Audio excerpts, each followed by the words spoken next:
Yeah, that is the one game of it. With Tusculum and Pioneers are 4-3 overall, 2-2 in the conference. Of all those games, the Lenore Ryan game is the one game I honestly think that just Tusculum didn't have a chance to win that day. They were not. Yeah. They were not in a position to win because Lenore Ryan was good. Lenore Ryan crushing Limestone last week, 35-7. They're crazy. All right, let's take a look and see what's going on today. And there's one game that's underway. You mentioned it. The 20th ranked Bulldogs take it on Mars Hill. Yeah, that game already underway. They had a 1:30 kickoff. Wing it at Mars Hill, and that game is 7-7 at about midway of the first quarter. Mars Hill celebrating their homecoming. Elijah Jett with a 10-yard run. Lawrence Pittman with a 34-yard run. The scoring in that game for those two teams. We got this game, and then down the road in Jefferson City, odd start time for them, a 3 o'clock start in Jefferson City. Yeah, Eagles stepping outside the conference. North Greenville coming in. We saw North Greenville in our first game of the season. Not a bad football team. Wanting to get back into the playoffs this year, so North Greenville traveling to Carson Newman to see what they can do today. It's going to be tough for North Greenville. That was a team that now is standing at 4-3. They lost last week to Florida Tech, 42-31 at Carson Newman. So if their plans are getting into the playoffs, they have to do basically what Tusculum is doing right now, and that is run the table the rest of the way. And then a 4 o'clock game, no late games this week, and it's interesting that Newberry likes to play those late games, the night games, but they are starting at 4 o'clock today, and that could be a very interesting rivalry, especially in the years to come. Yeah, honestly, this is the game of the week, if not particularly for this year, but as it's going on, this is battle for South Atlantic Conference supremacy in the state of South Carolina. Limestone is at Newberry. As the crow flies, two schools not very far apart, and in that one area you've got Limestone and Newberry, also Presbyterian, North Greenville, really digging in, fighting to try to get some of these D2 caliber players out of a hotbed of recruiting for D2 football. So the winner of this game today, come in recruiting season, can go to all these high school recruits at Norman and Burns and all these other places and say, look what we did. Why do you want to go there? Come play for us. Right, exactly. And I think that's what today's game is all about, especially down there at Sedgler Field. They'll look for some redemption a bit from last week's loss to the Tusculum Pioneers, who entertained Catawba today. Also homecoming here at Pioneer Field. We had 3 new players, former players, Eric Clarity, a former player, and then 2 basketball players, Jasmine Gunn and Kyle Moore, inducted into the Sports Hall of Fame today. So those folks are here. The alumni are back, and today Catawba is looking for some redemption themselves. Tusculum went down there last year, Joe, wins at 38-28. All aspects of the game, offense, defense, and special teams, as Jay Boyd burst onto the scene with the long kickoff return for a touchdown last year. Catawba's going to come in here, look for some redemption. They've got the best defense in the conference. They really do. And it looked like this series, all the way back to 2007, there's been a string. Following a Tusculum win, Catawba takes 2 straight. Then Tusculum wins, then Catawba 2 straight. Pioneers won last year. Hopefully we can break that trend. We broke the trend last week at Newberry on the win-loss. So now let's hopefully we can break this trend here this afternoon. Yeah, looking to buck some trends for sure. The Pioneers are looking for their first 3-game winning streak since 2014. A win today would give them a 3-game winning streak, knowing that they want to run the table to accomplish some goals they've set out for themselves this year, possibly be in the conversation of a championship ring as well within the South Atlantic Conference and a postseason berth as well. That's in depth in the South Atlantic Conference. Joe and I will come back, give you our keys to the game, but first we'll get our offensive coordinator's take on the Catawba defense being the best in the conference. That's when we continue with more of your Pioneer Kickoff Show, some 31 minutes away from kickoff for Homecoming 2017. This is Pioneer Football on the Pioneer Sports Network. So much of life these days is rushing around from one place to another. Sometimes you just want to enjoy the journey on the way to the destination. And part of what makes it a little more enjoyable is an appreciation for the folks who help you get there. At Ingalls, we know that the people who send you on your way are the same ones who keep you coming back. I think you should take it for a spin. Are you serious? Ingalls, all the ingredients for family. The first date. Only one chance to make that first impression. Don't worry, this might be new for you, but Ingalls has been there before. From flowers to the freshest ingredients, we have everything you need to put your best foot forward. I'm so sorry. Remember, you can't get to happily ever after without once upon a time. Wow, funny running into you. Ingalls, all the ingredients for family. Tusculum College is Tennessee's first college. Established in 1794, Tusculum's beautiful campus is nestled in the foothills of the Great Smoky Mountains, where students from all around the world have found a home. Tusculum can help you pioneer your path to success. Visit online for more information at tusculum.edu or call 423-636-7300 and discover the Pioneer Experience for yourself. The first date. Only one chance to make that first impression. Don't worry, this might be new for you, but Ingalls has been there before. From flowers to the freshest ingredients, we have everything you need to put your best foot forward. I'm so sorry. Remember, you can't get to happily ever after without once upon a time. Wow, funny running into you. Ingalls, all the ingredients for family.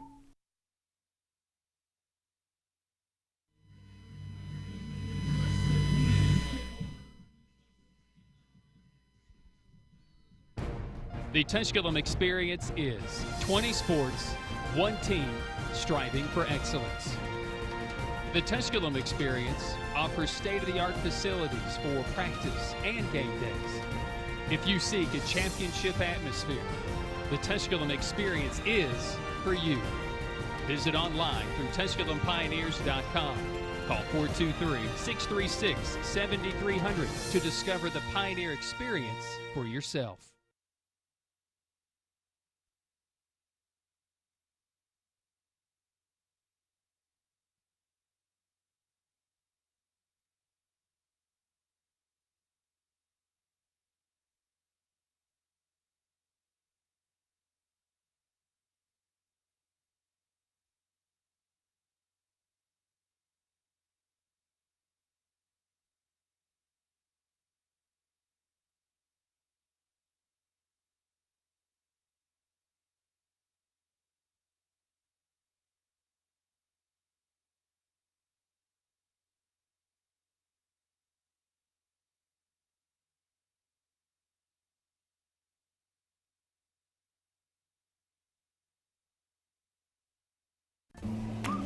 The first date. Only one chance to make that first impression. Don't worry, this might be new for you, but Ingalls has been there before. From flowers to the freshest ingredients, we have everything you need to put your best foot forward. I'm so sorry. Remember, you can't get to happily ever after without once upon a time. Wow, funny running into you. Ingalls, all the ingredients for family.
The Tusculum Experience is 20 sports, one team, striving for excellence.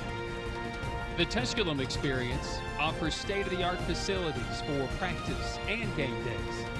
If you seek a championship atmosphere, the Tusculum Experience is for you. Visit online through TusculumPioneers.com. Call 423-636-7300 to discover the Pioneer Experience for yourself. Catawba. Offensive starter, running the season #1, Sam Mobley. Left tackle, 77, Brandon Floyd. Left guard number 53, Cornelius Sand. Left center number 53.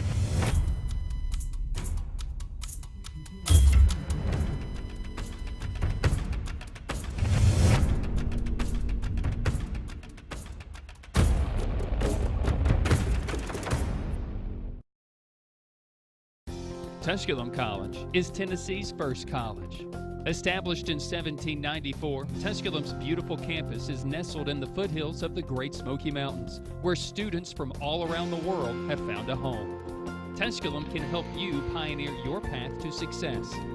Visit online for more information at tusculum.edu or call 423-636-7300 and discover the Pioneer Experience for yourself.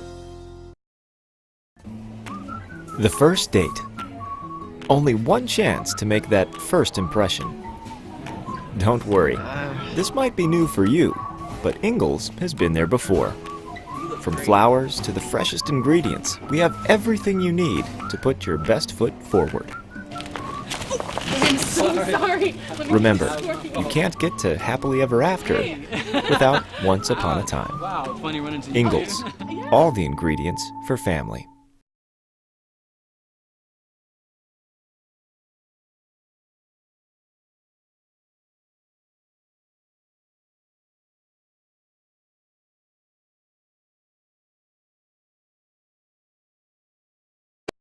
The challenges facing the country never stop. So neither does the U.S. Army. We train, adapt, and get smarter. Every soldier, every unit, every day. Not to keep up with change, but to drive it. Nobody knows what problems tomorrow will bring, but we do know who will solve them.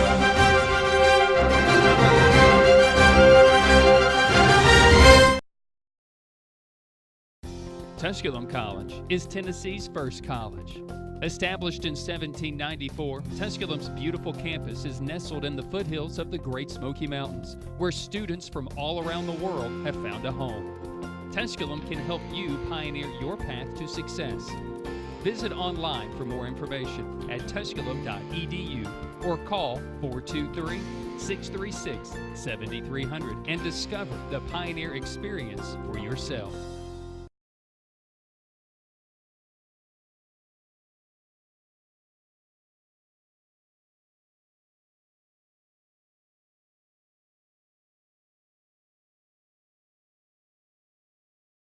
A little behind.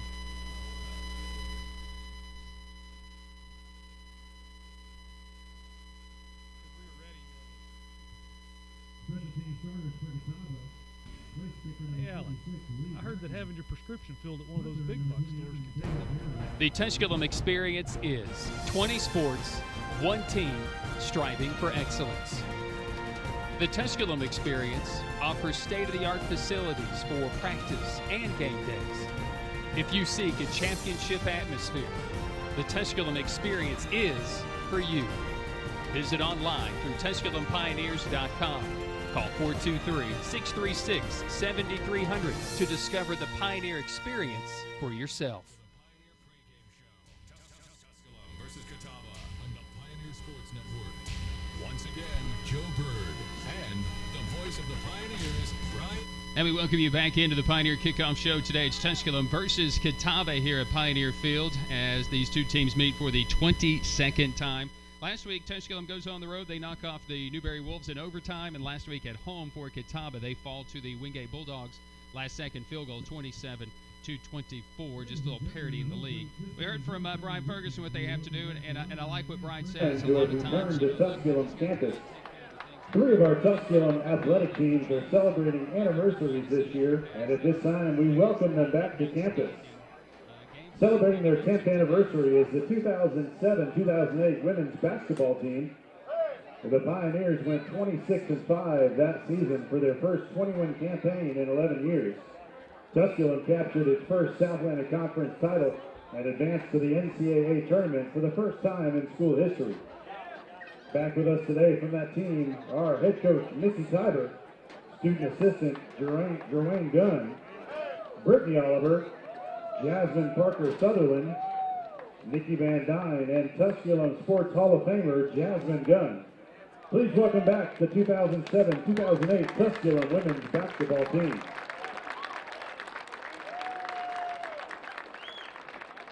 Celebrating their 25th anniversary this weekend is the 1993 Tusculum softball team.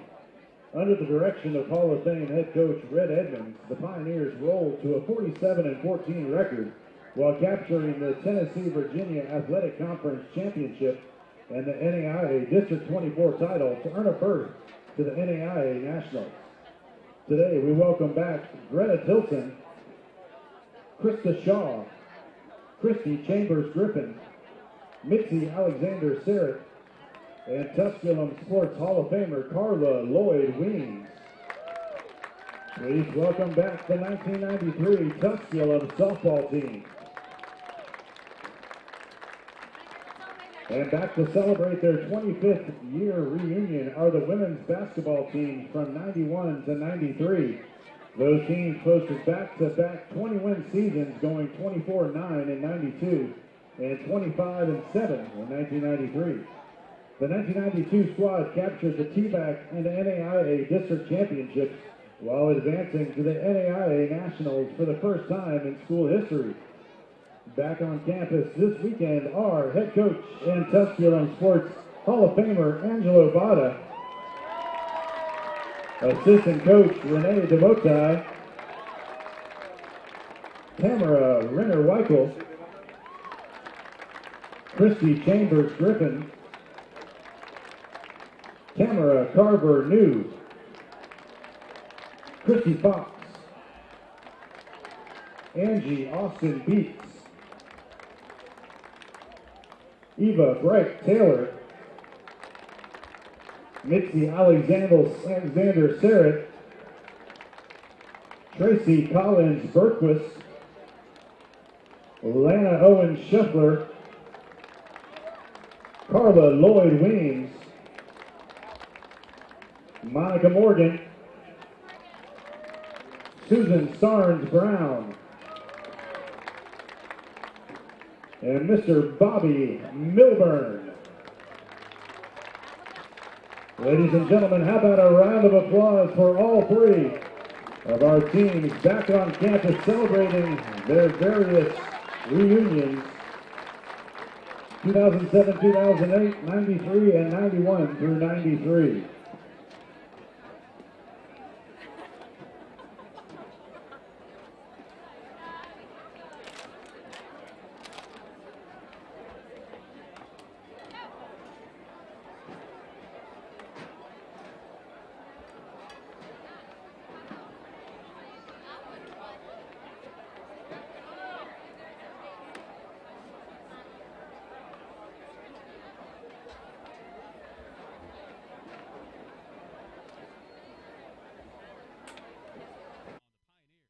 Network.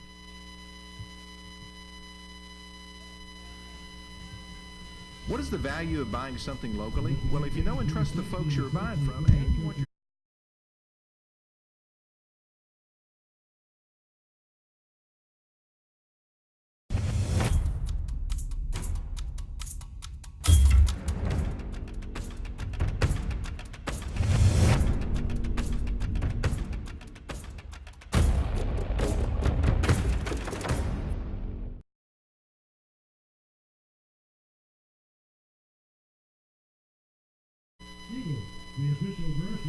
Welcome back.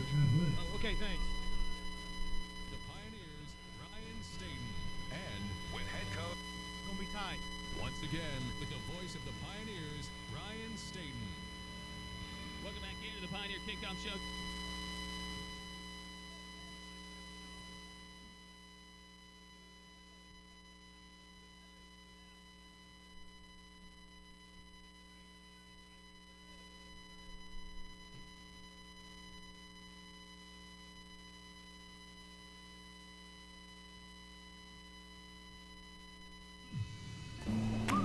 The first date.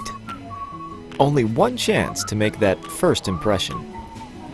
Don't worry, this might be new for you, but Ingalls has been there before.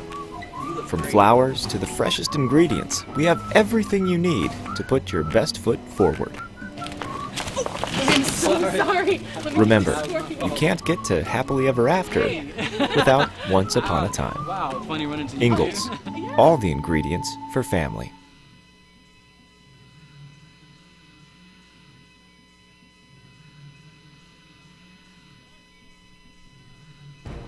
The Tusculum Experience is 20 sports, one team, striving for excellence.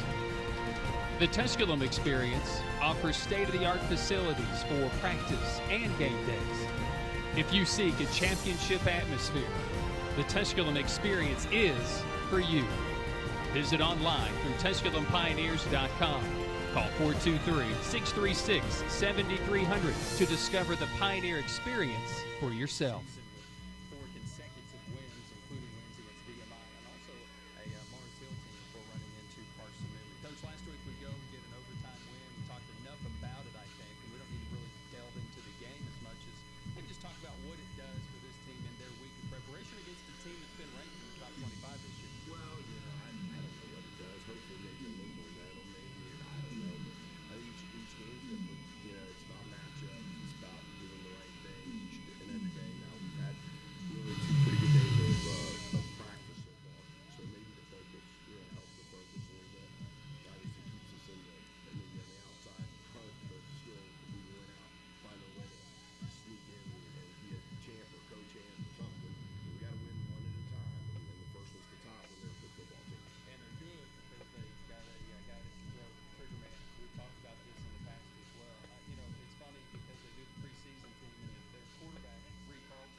Let us pray. O Heavenly Father, as we gather to say, we thank you for all the blessings you have bestowed upon us. On this homecoming weekend, we welcome back alumni, family, and friends to our beloved college. May the lives of our graduates continue to honor you and inspire those who follow them. Bless and protect all student athletes who compete on this field today. Protect them from all harm and injury. We ask for these and all things in the name of your Son, Jesus Christ, who lives and reigns with you forever and ever. Amen.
Ladies and gentlemen, we direct your attention to the home sideline for a special presentation.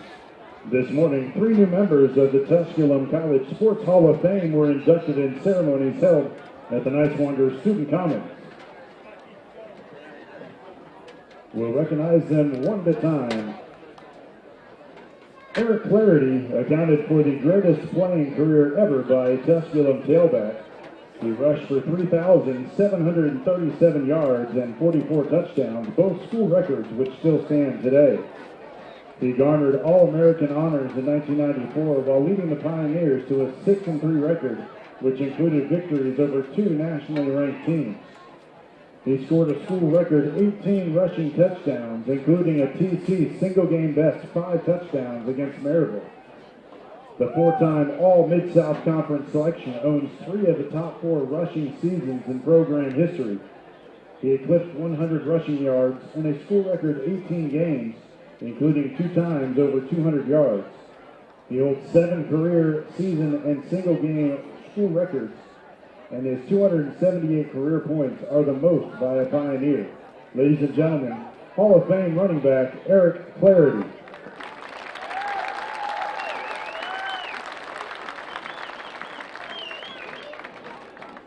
From 2007 to 2011, Jasmine Gunn produced one of the finest playing careers in the history of Tusculum women's basketball.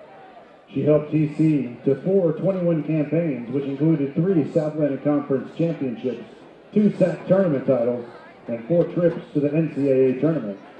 She earned All-America honors 3 times and was a finalist for the 2011 National Player of the Year.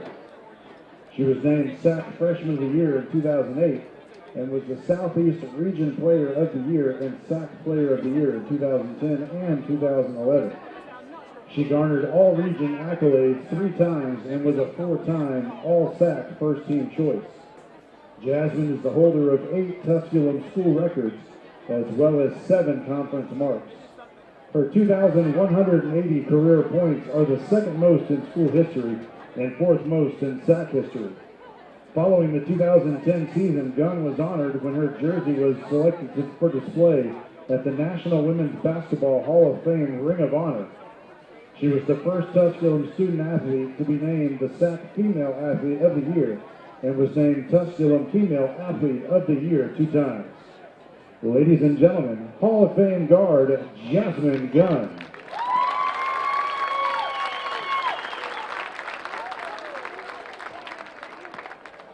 Kyle Moore accounted for the greatest scoring career during the NCAA Division II era of the Tusculum men's basketball program. From 2007 to 2010, he poured in 1,813 points, which are 4th in the Tusculum record book and 8th in South Atlantic Conference history. He was also one of the most prolific three-point shooters in both school and league history and one of the best free throw shooters to wear a TC uniform. He earned All-America honors in 2009 and was a consensus All-American in 2010. He was tabbed the SAC Player of the Year in back-to-back seasons in 2009 and 2010, leading the conference in scoring both seasons. In 2010, he established a new school and SAC record with his 117 three-point field goals. For his effort, he was named the SAC Male Athlete of the Year and Tusculum Male Athlete of the Year. Ladies and gentlemen, Hall of Fame guard Kyle Moore. Ladies and gentlemen, a round of applause for the Tusculum Sports Hall of Fame class of 2017.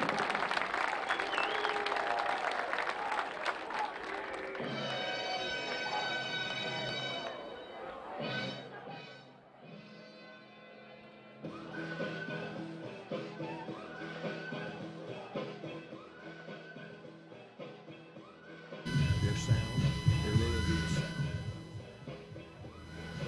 Good coaching. Back it up,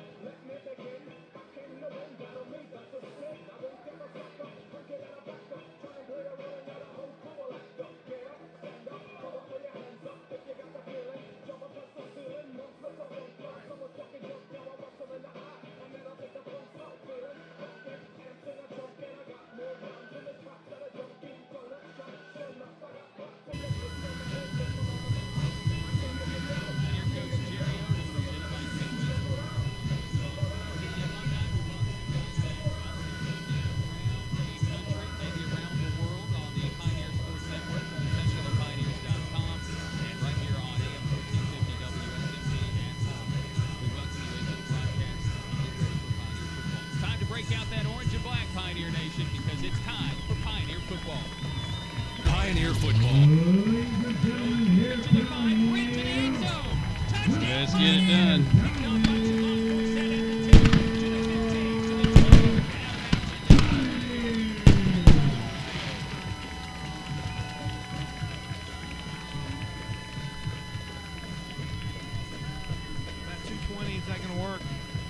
I got 3 minutes on the clock, so just after that's over with, just go right to me. We won't do the billboard till the second half. Rashad Carter, he's just a freshman. Touchdown, Rashad Carter.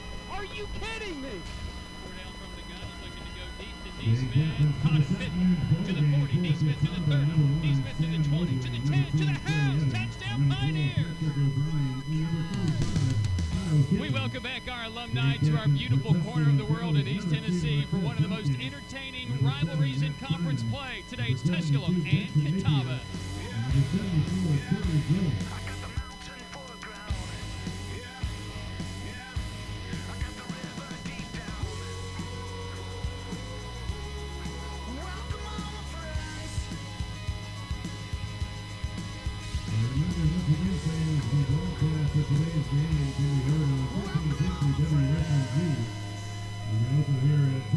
Well, this Pioneer football team's coming off one of the thrilling victories of the season, a 2-overtime win, going for 2 against Newberry last week, ending a long winning streak. Meanwhile, Catawba's coming off a devastating loss at home, a last-second field goal by the Wingate Bulldogs to stay unbeaten on the year. The Pioneers come in here, they're pretty stingy. They like to force a lot of turnovers, but they're going to take on a team that leads the conference in 9 statistical categories, and of those, red zone offense and defense. They're stingy themselves, so they got one of the top quarterbacks in the conference. Today, it's Tusculum, it's Catawba for the 22nd time for homecoming at Pioneer Field. This is John Gregory. Now let's get back to the action on the Pioneer Sports Network. This is Brian Alexander. Don't miss a second of the game right here on the Pioneer Sports Network. This is Ron Talent, and you're listening to Pioneer Football on the Pioneer Sports Network.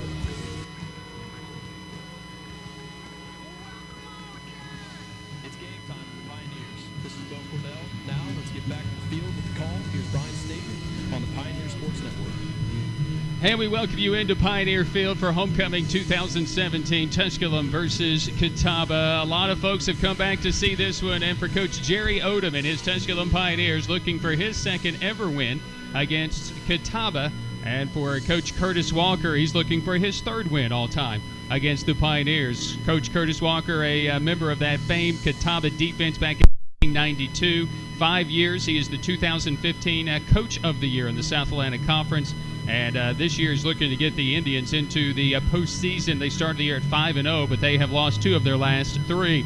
Meanwhile, for the Pioneers, it's been a roller coaster ride. We bucked the trend a bit last week with their second consecutive win, first 2-game winning streak of the year, a 2-overtime win, looking for our first 3-game winning streak since 2014. I'm Brian State, joined by Joe Bird, and our Pioneer Sports Network executive producer is Nathan Humbert, here today on a sunshine-filled Saturday afternoon where the Tusculum Pioneers have won the toss and they have elected to defer to the second half, and they will be kicking it off. So it is foot to leather and game on here at Pioneer Field as Schillings will keep it in 8 yards deep into the end zone where their Kenyatta Green will not bring it out for the Catawba Indians. So Catawba will take over 1st and 10 from the 25, and Joe will get a chance to see for the first time Patrick O'Brien, who is, for what it's worth, he is a veteran quarterback that brings a wealth of maturity to this Catawba offense. Absolutely. We talked about his history there earlier. He's a graduate student coming out of Mooresville, North Carolina, not too far away from Salisbury. Kind of bounced around the area. He's played at UNC Pembroke. He's played in Charlotte, went back to Pembroke. Now he's at Catawba, so he's taking the tour of his home state. Yeah, at least he's staying inside the state, though. That's for sure. Comes in at 6'5". He is a gunslinger, threw for nearly 400 yards in the loss last week to the Wingate Bulldogs. He is second in the conference in passing at 227 yards per game. They'll line up Green in the backfield to his left shoulder out of the gun. A quick 2-step drop pass will be complete. This is going to be West. He'll make the catch and be hit immediately by Cameron Gurgley, and it will be a gain of 6 up to the 31-yard line to make it 2nd down and 4. Gergley doing a good job just being on the spot, and that's what you can't do. You cannot let these Catawba wide receivers get a lot of yards after the catch. Contain what they do and slow them down. Keon West, the senior out of North Augusta, South Carolina. And again, a lot of seniors on this offense. They are a little young in the offensive line, but they make up for it in the skill position. 2 wideouts to the near side, and they'll have Green in the backfield. O'Brien will do a quick glance over to the sideline to get the call. The Pioneers will bring some pressure, and the pass to Green is going to be short, but he makes the catch for a gain of about a yard, and he goes to the turf. So it'll be 3rd down and 3 coming up for the Catawba Indians. O'Brien's pass leading on Green there, and he had to lay out to get it. Whenever he did, college football, you may make the catch, you hit the ground, you're done right there. And they're not really allowing the Pioneer rush to get there whatsoever, as O'Brien is basically catching and tossing right here on the first 2 plays of the game. So 3rd down and 3 from the 32. Just underway here at Pioneer Field. O'Brien with Emon Smart, who is now into the backfield to his right shoulder, and 2 wideouts far side. Handed off to Smart. He's going to be dropped shy of the line to gain. Looked like Lakeith Brown got in there along with Ivan Hogans to make the stop for the Pioneers. They'll bring up 4th down and about a yard. It's not very far forth, 4th down and a yard, but Catawba at this point in the game, this point on the field, just go ahead and send your punt unit on and try to flip the field against the Pioneers. So Caleb Berry will come in for Catawba. And Berry on the season averaging 36.6 yards a kick, 34 punts on the year, long of 47, 12 of them inside the 20. And I think a key to me is returns. Punt return, kickoff return, and Evan Altizer stands at his 25-yard line, 2nd in the league in punt return average. He'll have a chance to return it here, and he'll ask for the fair catch at the 31-yard line. Didn't see him raise his hand. He did. And that's where the Pioneers will take over 1st and 10, actually at the 32. So good field position for the Pioneers to start. We are scoreless. Catawba goes 3 and out. Pioneers with their first offensive series. Not a bad place to start. Altizer might have gotten a yard or 2, but there's really no need to take the punishment, take the chance of fumbling the ball when you can start your first offensive series at your own 32. It's a pretty good afternoon. Well, we will see this famed Catawba defense, no question about it, right here from the start. Do not see Kyle Kitchens out there from the start. Peppers on the right, Trey Evans on the left. Kitchens might be at that defensive end on the right side, and he is. This will be a handoff, and the first carry will be for Joseph, and he'll carry it from the 32 up to the 36-yard line. It'll be a gain of 4 on the play to bring up 2nd down and 6 for the Pioneers. Not a bad pickup from Maxwell Joseph, and the Pioneers are going to have to get a lot of use out of him today. We'd like to see some of those long runs that we've seen glimpses of, but not a lot of. If he can get broken through that defensive front of Catawba, I think he can do it this afternoon. Longest run of the year last week, a 66-yarder, and we'll talk a little bit more about that. The explosion plays for this Pioneer team, all of it had been kick, return, or pass prior to that run last week. This pass complete to Evan Gates at the 40, and he'll take it and turn it upfield to about the 43-yard line before he is knocked out of bounds. It'll move the chains. 1st and 10 for the Pioneers. Good block by Rodnell Cruel to open up another 5 yards for Evan Gates. And not too bad blocking up front so far by the Pioneers. That was a kind of a quick hitting pass, but Ogle did have enough time. He didn't have to rush it. He was able to get it into Gates' hands, and that's what's got the Pioneers the first down. Gates leads the team in receptions, touchdown catches, 2nd in receiving yards to Evan Altizer on the season, the converted defensive back.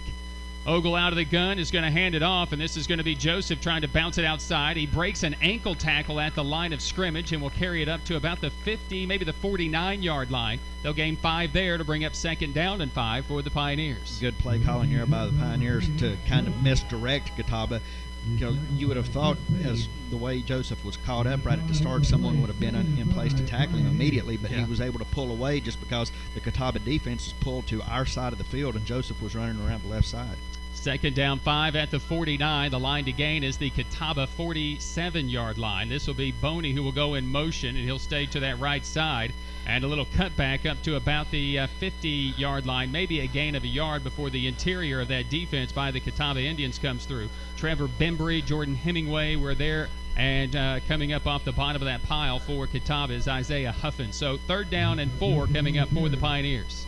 I hope that was kind of a wasted play to set up something good down here for the Pioneers because they're going too much in the middle of the field. Perhaps that was designed to draw Catawba's defense into the middle and maybe open up something around the outsides or downfield. Oh, there's always some type of a reasoning and a logic to what the madness that is Brian Ferguson as an offensive coordinator.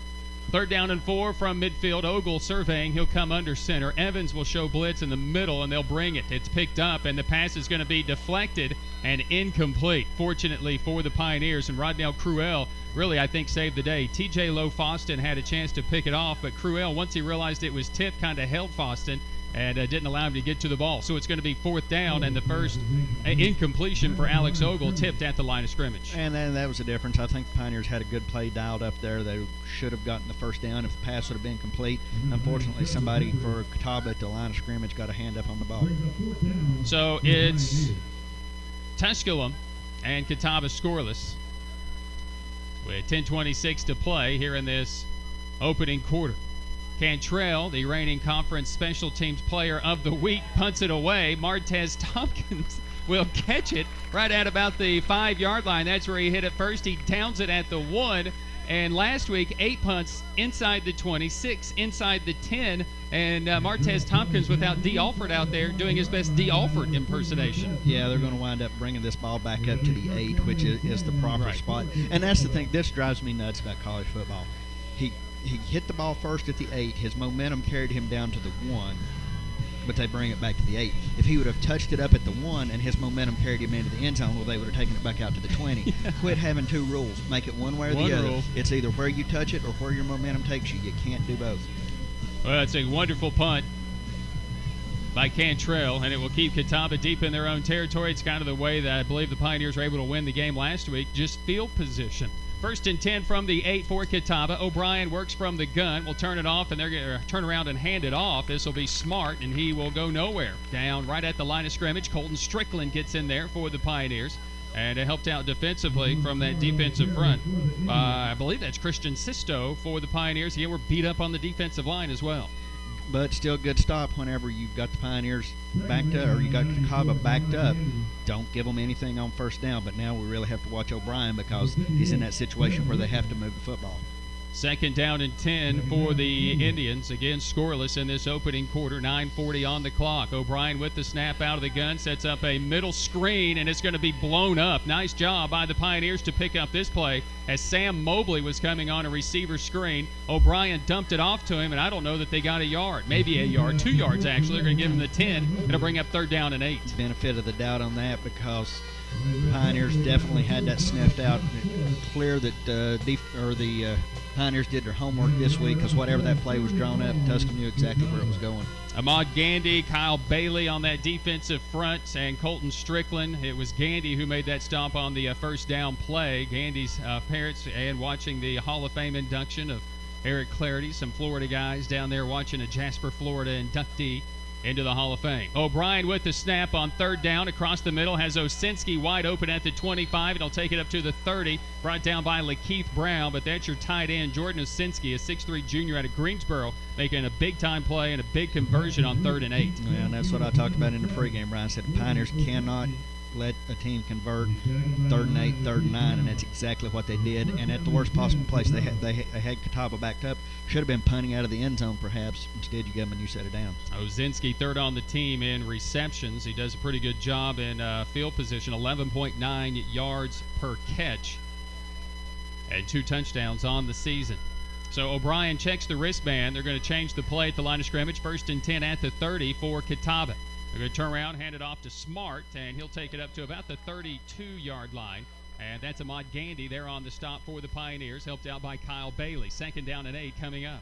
Dive it up the middle. Pioneers went a little bit lower, was able to undercut the ball carrier and keep the gain minimal. No score here in this opening quarter between Tusculum and Catawba. We go under 8 minutes to play here in this first quarter.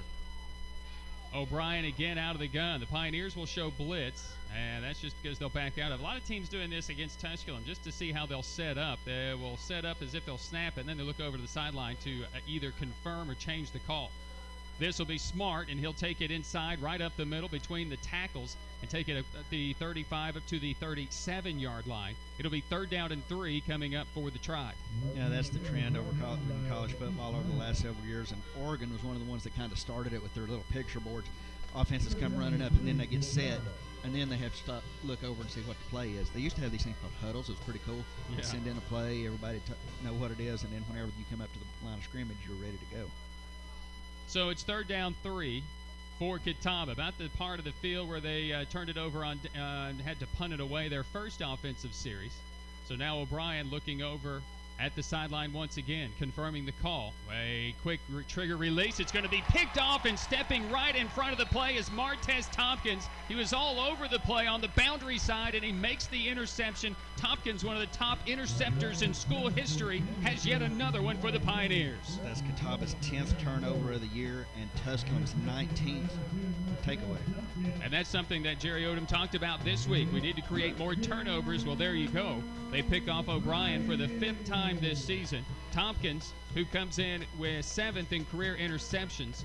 Last month against UNC Pembroke, came up with 1. He has another one now for the Pioneers, and now Tusculum in great field position. They'll scrimmage from the Catawba 36. 1st and 10, Maxwell Joseph in at tailback, and under center will come Ogle. 2 wideouts to the near side. Looking is Ogle, looking to go deep, and he's got a man out there. It's Altizer at the 2, to the 1, to the house. Touchdown Pioneers.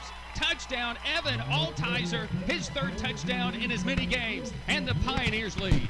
Pioneer offensive line really helped set that up, Ryan. Not only did you have them blocking who were they supposed to, guys on this right side, as we're looking at it, they're backing off, making 2 blocks, making their initial block, and then still coming around, giving Ogle time to make the play. Yeah, that was great protection by the Pioneer offensive line, and Altizer goes up and makes a wonderful catch. He has really emerged here of late. Tusculum will try the little trick play and go for 2. Wasn't really set up, and Hunter Cantrell is going to be taken down, so the 2-point conversion will fail. I don't think that we're supposed to do this, taking a look at Coach Odom right now. Yeah, I don't think so. I believe it wasn't set up for them to do it. So we'll take a break, return to Pioneer Field after this. 6:43 to play here in this opening quarter, and the Pioneers strike first. It's Tusculum 6 and Catawba 0. Pioneer football continues after this on the Pioneer Sports Network. The first date. Only one chance to make that first impression. Don't worry, this might be new for you, but Ingalls has been there before. From flowers to the freshest ingredients, we have everything you need to put your best foot forward. I'm so sorry. Remember, you can't get to happily ever after without once upon a time. Wow, it's funny running into you. Ingalls, all the ingredients for family.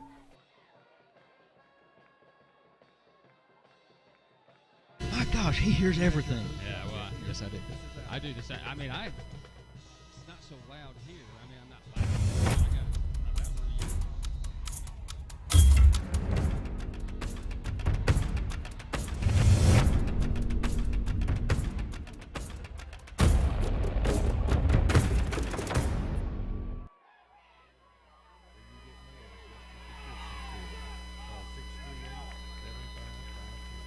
Welcome back. You're listening to Tusculum versus Catawba. And now, with the call, Joe Bird and the voice of the... Short kick is fielded by Jimmy Henderson, a junior from Riverdale, Georgia, and he'll return it 25 yards, 24 yards, up to the Catawba 34. So 1 play, 7 seconds for the Pioneers to get on the board. The 2-point attempt fails, and the Pioneers lead it 6-0 against Catawba. And O'Brien, after throwing his 5th interception of the season, will come back out on the offense, and they weren't on the sidelines very long. Alex Ogle went deep on 1 play. Yeah, good job. Hopefully that keeps these guys tired, and Tusculum defense can still continue to pound. And I don't think they got the playoff in time. They did not, so a delay of game going against the Catawba Indians. And it was starting to get this way in that game over for homecoming. Wingate is really flexing their muscle. Yeah, we said it's a tight game early. Wingate, Mars Hill, 7-7, a game at Mars Hill. Number 24 ranked Bulldogs pretty much have this thing in hand, 34-7 at halftime. So a 5-yard penalty. 6.5 to play here in this first quarter. O'Brien's going to roll the pocket to the right. Hogans will apply some pressure, and this pass is going to be batted down, intended for Keon West. I'm not sure that it would have been completed to West, even if he was able to catch it, as Cameron Gurgley comes over to help out. It'll bring up 2nd down and 15. Brian, something else to mention, Tusculum Cross Country was in the South Atlantic Conference Championships today. Women placed 7th in the conference meet, and the men placed 9th. A great improvement for that cross country group. 2nd down and 15. O'Brien will work from the gun. 2 wideouts to the far side. 1 near side is Mobley. Kenyatta Green is in the backfield to his right shoulder. They'll run a screen on this play. They will bring as Lakeith Brown will tackle Kenyatta Green by his hair. And that's why you don't have hair coming out of your helmet. It'll be 3rd down and 15 back at the 29. Sorry about that. I just had that. I couldn't contain that one. That was ouch. That was definitely an ouch moment. Get your haircut, young man. Well, Lakeith Brown becoming one of the 6 Pioneers all time to go over 300 tackles for his career. Ow! Got a chance to see it again. It doesn't look good. Kenyatta Green, the West Virginia transfer to Catawba. On 3rd down and 15, must get off the field. Have a man wide open across the middle of the field, and I don't think Jay Boyd thought anybody was there. He went up to intercept the pass, and it's going to be complete to West at midfield now to the Pioneer 47. So on 3rd and 15, Catawba is going to pick up close to 20. Yeah, right here, it's going from bad to worse, and it's still first quarter on this 3rd down conversion rate. They have to figure out why this is a problem for the defense and do something about it. Just now Catawba has the first time in Tusculum territory. So it's a Pioneer football team that leads it 6-0 here against Catawba. They'll run a little handoff, and this will be smart. He's found some daylight at the 45-40, and he'll take it down to the Pioneer 36-yard line, where he'll make it a 1st and 10 for the Catawba Indians. And see, there's where you let that 3rd down conversion beat you twice. Catawba gets the 3rd and 15, and then follow that up by a big run that puts them into we're gone. Yeah, but we're still on. Okay. So 1st down and 10. 5 minutes to play here in this opening quarter. O'Brien will look over to the sideline. 6-0 our score, and the handoff. This is going to be smart once again. This time it's going to be wrapped up by Malik Goodman at about the 32-yard line. So it's going to bring up a 2nd down. We'll call it about 7. Yeah, as I was saying, you let the Indians convert the 3rd and 15, and in the very next play they get a 1st down, getting deeper into your territory. Got to get off the field and maybe not let them score here. So on 2nd down 7, as we welcome those back that missed us. We have a little bit of a technical glitch here at Pioneer Field, and you expect it a little bit here at homecoming. A lot of people with the phones out, shooting some videos. Looking deep for Mobley in the end zone, and he makes the catch. Touchdown, Catawba. Touchdown, Sam Mobley. Perfect pass by Patrick O'Brien. They have a chance to take the lead with an extra point. And that goes all the way back to the play where the Indians were 3rd and 15. I think, if I remember right, at their own 29-yard line. Yeah. Should have been punting, and now they're celebrating a touchdown and got a chance to go into the lead with this extra point. 7th touchdown of the year for Sam Mobley, and for O'Brien, it's his 16th touchdown toss. He came in tied for the lead, and now he has the lead as David Salmon has not thrown a touchdown today from Mars Hill. And the point after to give Catawba the lead is up, and the point is good. And so Catawba will lead. 4:14 to play here in this opening quarters. If you haven't had enough of a break, we'll take another one and return to Pioneer Field. It's now Catawba 7, Tusculum 6. Pioneer football continues after this on the Pioneers Sports Network. Tusculum College is Tennessee's first college. Established in 1794, Tusculum's beautiful campus is nestled in the foothills of the Great Smoky Mountains, where students from all around the world have found a home. Tusculum can help you pioneer your path to success. Visit online for more information at tusculum.edu or call 423-636-7300 and discover the Pioneer Experience for yourself.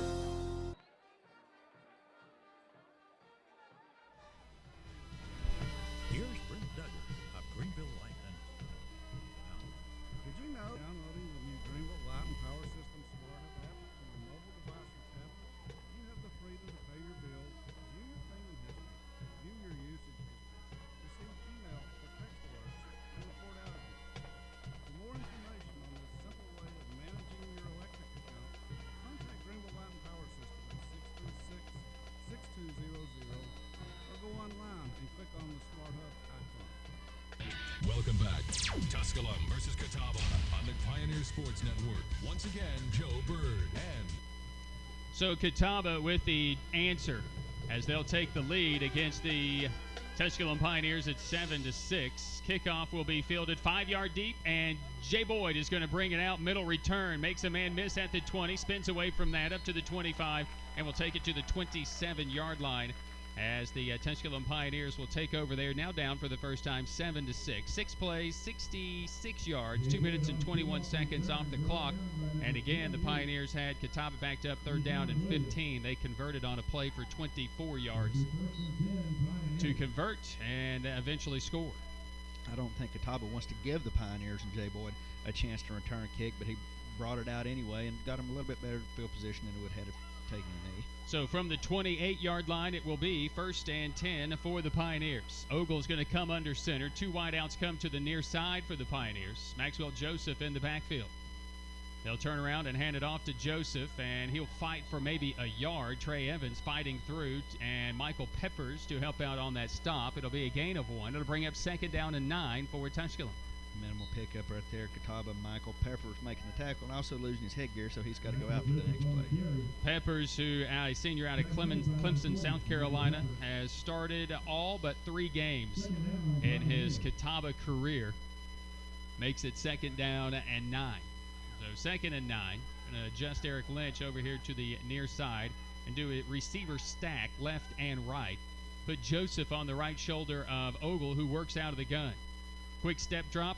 Kitchens applying some pressure. The pass across the middle. Open is Keandre Banks at the 45. Banks 40, 30, and down to the 25-yard line. 1st and 10 for the Pioneers. And Alex Ogle paid the price as he let it go, but Keandre Banks is showing why he's one of the biggest surprises out of camp this year. A big play there for the Pioneers. Once again, offensive line did a good job. Gave Ogle the opportunity to complete that pass, and then Banks, is after the play, what he could do to sprint right down the middle of the field.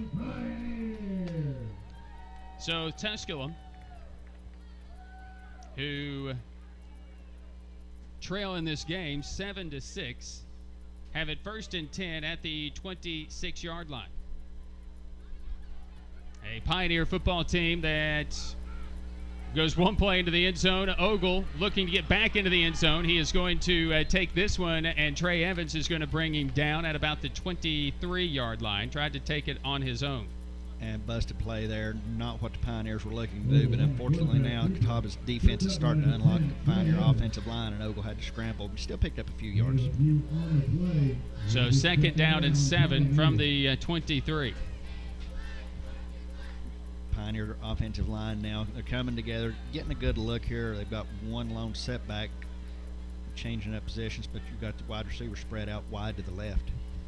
2nd and 7. Boney will go in motion across the formation. We're going to hand it off. This is going to be Jordan Shippey. Shippey will take it down to about the 22-yard line before he'll be pounded there. And a good run support from the secondary. And stepping up is Mike Miller, defensive back out of Stone Mountain, Georgia. Had opportunity before the game to talk to Will Boney's parents, a sophomore out of Mayo, Florida. Real nice folks out here met at homecoming. Got some folks out of Georgia. Went down to Florida. Boney here in East Tennessee. We go under 2 minutes to play in the quarter. And just still a lot of technical difficulties happening. We just apologize for all of those. Not sure what's going on with the network here today, but they have to call a timeout. We'll call a timeout. That's what we'll do. Timeout here from Pioneer Field. Tusculum and Catawba with the Tribe leading the Pioneers 7-6. The Tusculum Experience is 20 sports, 1 team, striving for excellence. The Tusculum Experience offers state-of-the-art facilities for practice and game days. If you seek a championship atmosphere, the Tusculum Experience is for you. Visit online through TusculumPioneers.com. Call 423-636-7300 to discover the Pioneer Experience for yourself.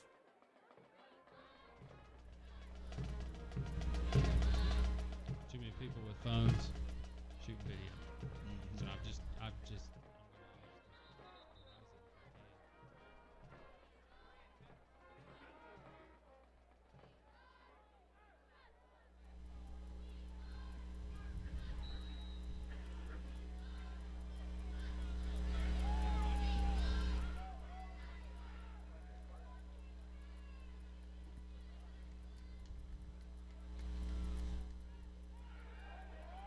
Oh, he's open.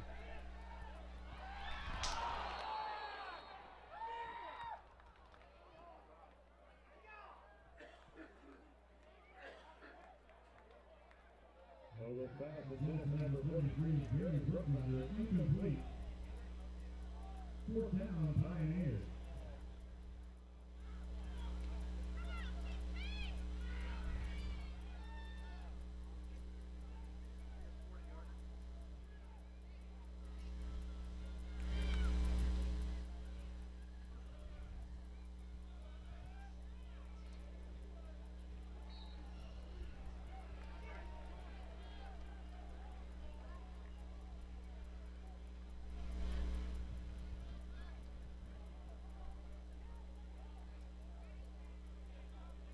The 40-yard field goal is no good.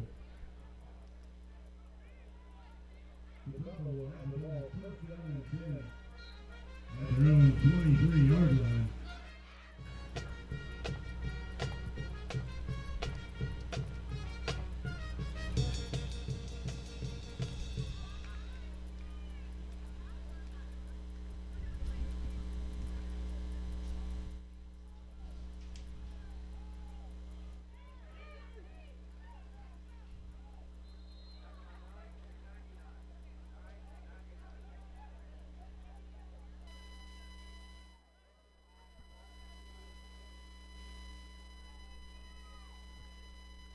So we.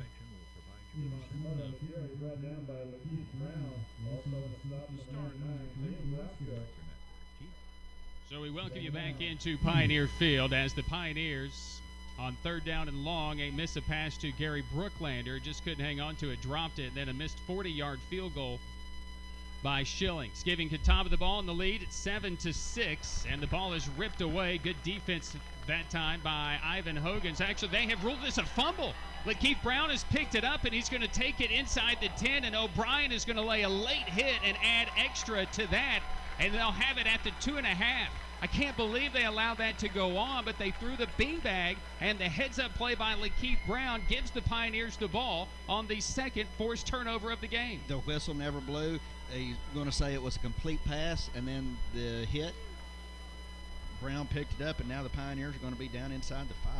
They're going to add an unsportsmanlike to this, and we're going to take a look at it as well after the play. We'll get the look and trying to get as close of a look as we can. The Pioneer offense is out there. The officials are gathering, and they're talking about this. Well, it was an awful quick reception if it was ruled a catch. Well, this is not Division I. How are you going to go back and replay it? You had one official right on the spot. He immediately threw the beanbag, so, and the whistle never blew, so what are you going to do? They threw it to Jordan Osinski. Oh, now they're going to rule it incomplete. After the play, personal foul, defense, the late kick. That penalty means SS from the previous spot, 15 yards. Now, wait a minute. Now, they've ruled a 15-yard penalty on the defense. Well, at that point, the defense should have been Catawba because Tusculum had the football. Well, they're going to go the right way with it, I believe. But our official, Daniel Ingram, is way messed up. He won't be doing any live TV anytime soon. So they've ruled it an incomplete pass after ruling it a fumble. But I believe they got it right after kind of looking at it. They pointed towards Tusculum for the late hit, but it was against O'Brien of Catawba. So it will be third down. They'll lose the down because of the incomplete pass, and then after it was all said and done with. I believe after it's all said and done, obviously I wish we would have had the ball at the 3. But I think it's probably correct with where we are at this point. Catawba having the ball third down and 19 from their own 14.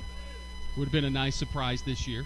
Nice Christmas gift. Yes. Breaks have to go your way sometimes to win games in the league. So Tusculum who trails 7-6. They're really giving O'Brien a different look. They've got a man open, that's Green, but he's not going to get the first down. They're going to get the yards they lost on the penalty, and Martez Tompkins will escort Green out of bounds at about the 22. So Catawba will have to come out and punt it away. Well, I think even just looking by that setup, Brian, Catawba knew first down on this situation was going to be a big call. so they were just trying to get as many yards as they could to give the punter room to work. So the punter will come out. That's Caleb Berry for the Catawba Indians. As Altizer will stand at the 40-yard line. As Ford received a fair catch his last time. Berry will take his time, the 6'2 junior. 36-yard average, got one away of 36 yards his first time. It's a good, clean snap. The punt is low, returnable for Altizer. He's got about 20 yards to go, and he's got a middle return, 45, 50. He'll take it into Catawba territory and be downed at the 45-yard line.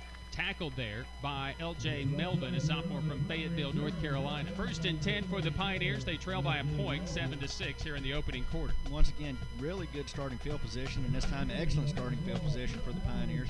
Starting at the Catawba 45, they absolutely have to make something work here because it's through their own mistakes and mishaps is the only reason they're not leading this football game. Each team has scored a touchdown in this opening quarter. Tusculum tried a little trick play and went for 2, and it failed. And Catawba kicked their extra point. This will be Maxwell Joseph. He'll just churn the legs, and he will go down toward the 40. Trey Evans had a handful of jersey. And finally on the stop, Isaiah Huffin, a junior linebacker out of Winston-Salem, North Carolina, for likely the final play of the quarter. We've got under 10 seconds. Clock is running. Tusculum's going to be in no hurry to snap the football, and they're just going to head the other way, get the senator backs.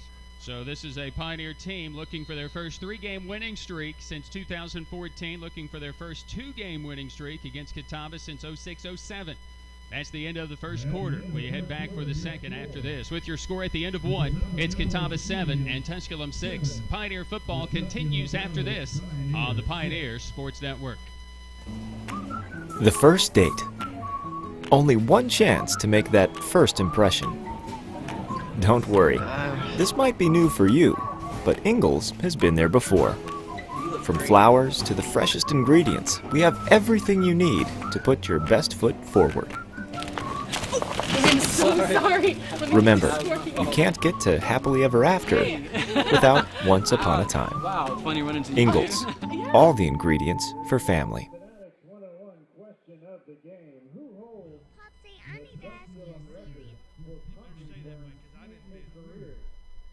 Is it A, David Hopper? I'm sure that it's an incredible Is feeling. Bob there? You would know that all the hard work. Or is it C, Evan Altizer? Oh.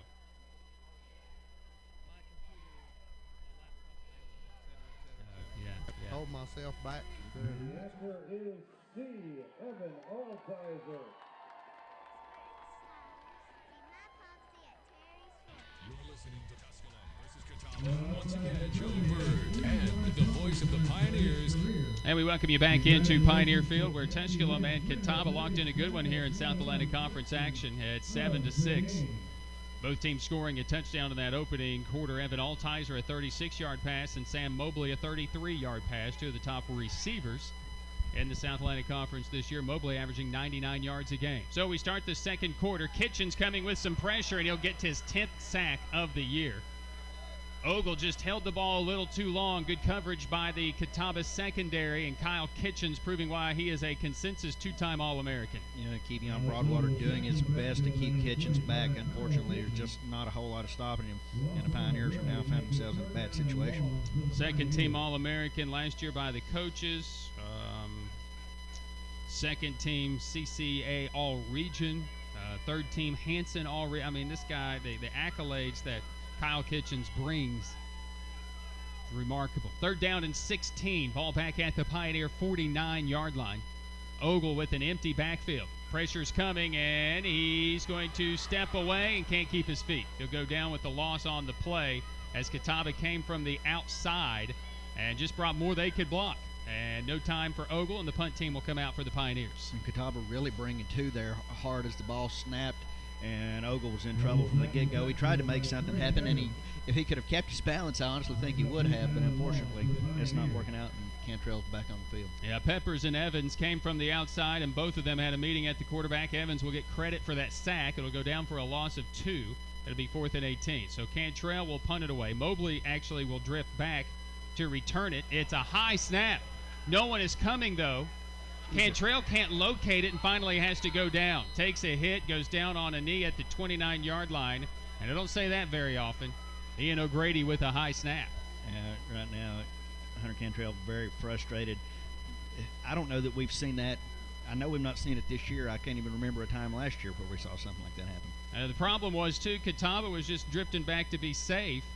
And Cantrell, if he looked up to realize nobody was coming, could have taken his time, gathered it, and then got the punt away. But, you don't have that in your head when you're trying to go back there and locate the ball. Yeah, he was looking, just could not get it picked up so he could try to get foot to leather. So Pioneers have had great field position, but now Catawba has their best field position of the day. On 1st and 10 from the Pioneer 29-yard line, they lead at 7-6. O'Brien working from the gun, little play action pass. Looking, pass will be complete down to the 22-yard line before the receiver, Gavin Rose, will be driven backwards. And it will bring up 2nd down and 8. So they're going to give him the 21-yard line. So David Johnson there on the stop for the Pioneers. Just having to answer some correspondence there from Josh Bennett, another former Pioneer great in the record books here in attendance for homecoming today. Yeah, in the record books for most screen set in a game. That's why he was here, to help set the screen so Kyle could get his Hall of Fame award. 2nd down and 2. Play action again. O'Brien pass is dropped by Osinski. And both teams had a little issue with the drops. The Pioneers, who missed the field goal while we were having some interruption with our service, Gary Brooklander was wide open, and he just dropped it. And it would have been 1st down and goal from at least the 5 if he keeps his balance. It was a tough one to catch, sure, but it's still a ball that hit him right in the hands. Right there, you had that, and then you had the field goal attempt. Right after that. The missed extra point that they tried to go for 2, that was unscheduled. The big 3rd down conversion by Catawba, and now this. The Pioneers have made their own bed here. Timeout's going to be asked for by Catawba. They didn't like something on the setup, or we're running out of time. That could have been it. So we welcome the alumni back, and we want to remind you that the Pioneer Club is here for our student athletes. We ask for your help. Founded in 1991, the Pioneer Club helps our students succeed athletically and academically, as its members provide athletic scholarships as well as support for programs and facilities. The Pioneer Club offers several donation levels to meet your budget. More importantly, we hope you'll join the Pioneer Club to help us support those student athletes by giving them the best possible resources to excel on and off the playing surface. If you received a Pioneer Club brochure, take time to review it, determine what you can give to support Tusculum. If you'd like to receive a brochure or would like more information, contact Blake Cantrell. Area code 423-636-7331. In the event you forgot your area code while you were here at Tusculum. I'm a member of the Pioneer Club, and you should be too. Josh Bennett not going to come join us in the booth because he's over here under the tree wearing a green shirt. Taking it easy. 7-6, Catawba leads. Both teams have scored touchdowns. Tusculum failed on a 2-point try, and Catawba hit their extra point. So Catawba out of the timeout, 3rd down and 2 from the Pioneer 21. We'll hand it off to Smart, who is going to be taken down just shy of the line to gain. They're right at the 20-yard line. The head linesman continues to run in. He started at about the 19.5, and before he's done, he's going to be at the 20. So it's 4th and a yard for Catawba, and they're all saying, let's go for it. Yeah, Catawba offense looking over, telling the coaches, say, we've got this, let us get the 1st down. We don't want to attempt a field goal from right here. But it doesn't look like the players are going to prevail. Yeah, the coaches are going to kind of get involved with this one. So Lee Brackman, at 6'5", a sophomore, is going to come out to attempt a field goal. They're 5 of 7 in field goals this season. Is Brackman. He'll come out. His long on the year is 32. This effort will be from 37. Well, that's definitely long enough. It's straight enough, and it's good. So 11:56 to play here in this opening half, and the Tribe have scored 10 unanswered. We go to a break and return to Pioneer Field with your new score. 11:56 to play. Catawba 10, Tusculum 6. Pioneer football continues after this on the Pioneer Sports Network. Tusculum College is Tennessee's first college. Established in 1794, Tusculum's beautiful campus is nestled in the foothills of the Great Smoky Mountains, where students from all around the world have found a home. Tusculum can help you pioneer your path to success. Visit online for more information at tusculum.edu or call 423-636-7300 and discover the Pioneer Experience for yourself. Henderson. Yeah, we keep losing the internet. I don't understand. Tusculum volleyball versus Anderson Friday, November 10th at 10, with stretching at 7 o'clock from Pioneer Arena.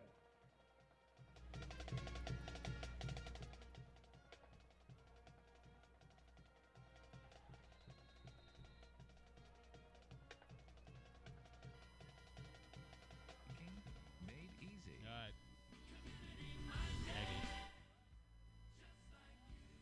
Welcome back. Catawba. And now, with the call, Joe Bird and the voice of the Pioneers. This will be Jay Boyd from the 1. 20, 25, and up into there. Brackman helped bring him down at about the 26-yard line. Also helping out on that stop on special teams is Caleb Allen.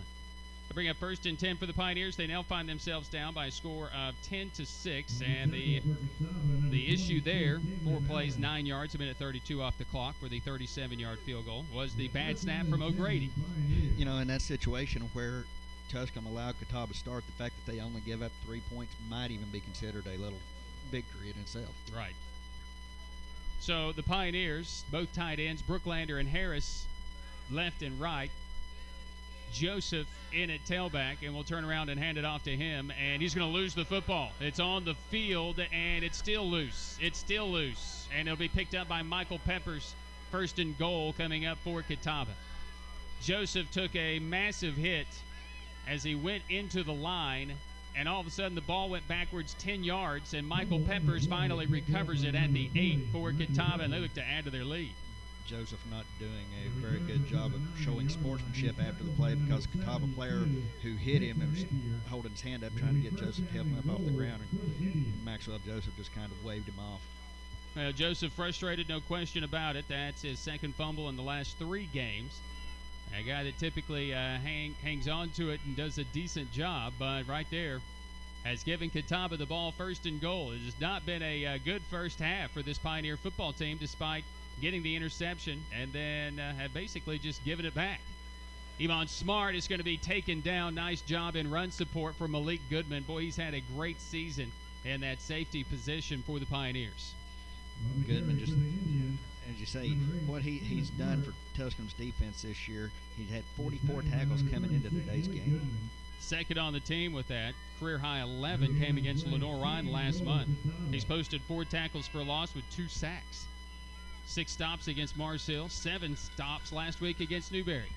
O'Brien to pass, and they are looking to set up the screen, and Keon West will make the catch for a loss of 2 yards back at the 11-yard line. That's just great recognition by this Pioneer defense that has played hard much of this football game, but they've been out there a lot of this first half too. Really has that turnover, got Catawba set up 1st and goal inside the 10, and now they're looking at 3rd and goal from outside the 10. So on 3rd down, back it up to the 11-yard line for this Catawba tribe as they look to add to their lead, already leading at 10-6. 2 wideouts come to the near side. Smart, the big bruising back, the senior, is on the right shoulder. Little play action fake to him across the middle. It's going to be dropped. Osinski had another touchdown, and he couldn't hang on to it. The Pioneers turned around, looked. By the time they turned, Osinski had dropped it, so the field goal unit will come back out. Maybe a win for the Pioneers again. Yeah, that one there, you have to put the credit on that play, or the lack of credit, I guess, to Patrick O'Brien. He did not. If he would have given a good pass to his intended target, it would be setting up for an extra point, not a field goal. But the ball was just thrown short, and that's why Tusculum might have an opportunity to save a little face. So another field goal attempt coming up here for Brackman. This one would be from 28 yards, right about the middle of the field. Snap, hold, kick. Brackman gets it up and through. 10:19 to play in the first half. Well, it would be a game if we weren't behind. And we're behind again, down 7. 10:19 to play. We go back to break and return to Pioneer Field after this. Tusculum 13, Catawba 13, Tusculum 6. Pioneer football continues after this on the Pioneer Sports Network. The first date. Only one chance to make that first impression. Don't worry, this might be new for you, but Ingalls has been there before. From flowers to the freshest ingredients, we have everything you need to put your best foot forward. I'm so sorry. Remember, you can't get to happily ever after without once upon a time. Wow, it's funny running into Ingalls, all the ingredients for family. Then you've just got to get to Gateway Ford Lincoln Mazda in Greenville. Lincoln is breaking sales records every month because of the innovative. I just came across a recent tweet about Greenville. I have to keep looking for Chucky though, 'cause it wasn't a scoreboard situation. Servicing other luxury brands with free wash and pickup and delivery. A new Lincoln from Gateway Ford Lincoln Mazda in Greenville may be just the kind of luxury experience you've been looking for. It's another reason why you've just got to get to Gateway Lincoln in Greenville online at gatewaydeal.com. Welcome back. Tusculum versus Catawba on the Pioneer Sports Network. Once again, Joe Bird and the voice of the Pioneer. So the kickoff will go into the end zone, and Jay Boyd will just take a knee. The Pioneers turn it over twice in a row, and Catawba scores 6 points off those turnovers. The last drive was a 4-play minus 2-yard drive, so the Pioneer defense doing its job. Now this offense needs to respond. It really does. Both teams, take a look at total offense. 130 yards for Catawba, 65 now for Tusculum because of the lost yardage. So first down and 10 from the 25. Ogle comes under center. Harris goes in motion across the formation, the tight end. Setting up the screen to Shippey. Catawba picks it up, reads it, and brings him down for a loss of 3 on the play. They're able to pick that up. Shippey didn't really disguise it a whole lot. He went right to the spot, turned around, and Peppers never lost him, and he'll bring him down for a loss of 3.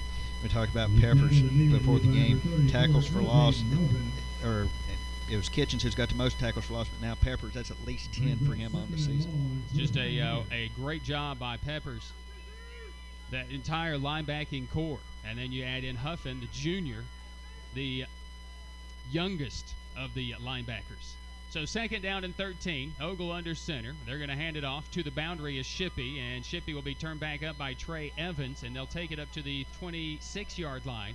Gain 4 to make it third down and 9 coming up for the Pioneers. Got back the yardage they lost, +1 now. They've got their work to do. We talked about Pioneer offense converting third downs. It's a lot to ask from what we've seen so far, but now will be a time to get things going in your direction. So on this third down play, I've been very successful on the third down. Of course, this Pioneer offense hasn't been out there a lot. Their touchdown was a 1-play, 7-second, 36-yard touchdown pass after the interception by Martez Tompkins. So dropping back in the gun, empty backfield, and this didn't spell very good news earlier. This pass is going to be incomplete to Lynch, but there will be a holding here as Lynch was going to break to daylight. And, of course, Alex Ogle took a big hit because they brought more than Tusculum could block. But this will be a 1st and 10 for the Pioneers as Lynch was going to be wide open. And still, after he was held, he was nearly able to catch the football. Whatever works at this point for the Pioneers to get something going and get a new set of downs, be it penalty or play, I'm for that because they've got to get something going here with 8:52 remaining before halftime. Miller will be the guilty party for Catawba, but really it's probably the best play because it was going to be a touchdown. They're going to call it pass interference. They're going to say the contact occurred with the ball in the air. So the Pioneers get a first down on third for the first time in the game. They had been 0 for 3 prior. They'll move it up to their own 41-yard line. They trail in the game 13-6, 8:52 until halftime. Altizer and Gates line up to the far side. Chavis Williams to the near side. Shippey in the backfield for the Pioneers. Last series, Maxwell Joseph fumbled the ball on the first play, giving Catawba the ball at the 8. They settled for a field goal. Shippey nowhere to go. Just a sea of white just coming right through the sieve. That is the offensive line of the Pioneers. It'll be a loss of 3 back to the 38-yard line. It's second down and 13. Whatever adjustments Catawba has made between the first quarter and now have been a huge difference in what we're seeing from Tusculum's offense. I hope they didn't miss the opportunities that they had before Catawba was figuring it out. Right. We've missed a lot of opportunities, drop passes, missed field goal, but really the drop pass that led to the missed field goal should have been probably a touchdown. Then some issues on special teams with the long snap to Cantrell was a bit high. We went for 2, and we probably shouldn't have. We didn't have the numbers. A lot of things didn't go right for Tusculum. Ogle avoiding some pressure and now meeting more pressure and is going to be dropped in the backfield once again. He might have gotten back to the line of scrimmage. I believe on the play was Trevor Bimby, the senior out of Virginia. Some of the Catawba faithful thinking that whenever Ogle went down, he might have touched a knee to the turf. Officials say didn't. That allowed him to get back up, and we're still looking at 3rd and 14 from their own 37. 90 is actually 96. Omar Staley with that stop, the 6'4" junior from Irmo. So 3rd down and 14 back at the 37. And it has been somewhat of a stagnant crowd here today. We just haven't really been into it, even though we took an early lead at 6-0. A warm day here on the 3rd Saturday in October. Ogle to pass. It'll be a quick, and this one will be incomplete. Tried with the quick hitter. He just threw it behind his intended target and just couldn't get turned around to make that catch. So the Pioneers are going to turn it over. He was looking for Jordan Shippey out of the backfield. Turn it over, I say. They're going to come in and punt the ball away on 4th down. I mean, think about it. Pioneers were actually rolling pretty well, both offensively and defensively, right up until the phantom fumble that Lakeith Brown almost returned back for a touchdown, and then they waved that off and said, well, no, it wasn't a fumble, and Pioneers really haven't been the same ever since. So Mobley, averaging 9 yards per punt return, awaiting the Cantrell punt, will ask for a fair catch. He'll field it at the 25, 24-yard line. Martez Tompkins was the first one down there once again. So a very high, good coverage punt by Cantrell, the senior who has just had a stellar senior season. You know, defense is going to be called on once again. And I'm guessing that, if not already, there might be a little bit of friction. Has the possibility the defense is saying, look, we're doing everything we can. We've stopped them inside the red zone twice and forced them to kick field goals. Offense, you've got to help us out and do your part. Big miss today again is Lorenzo Pratt. He was a game-time decision. D. Alford a game-time decision, and neither one of those are going, but the offense is not clicking as well. Kenyatta Green with the carry from the 24, and he'll lose a yard on the play to bring up a 2nd down and 11 if indeed they do give him the loss. Green and this running game really unable to go, but Iman Smart has been good when he has been out there.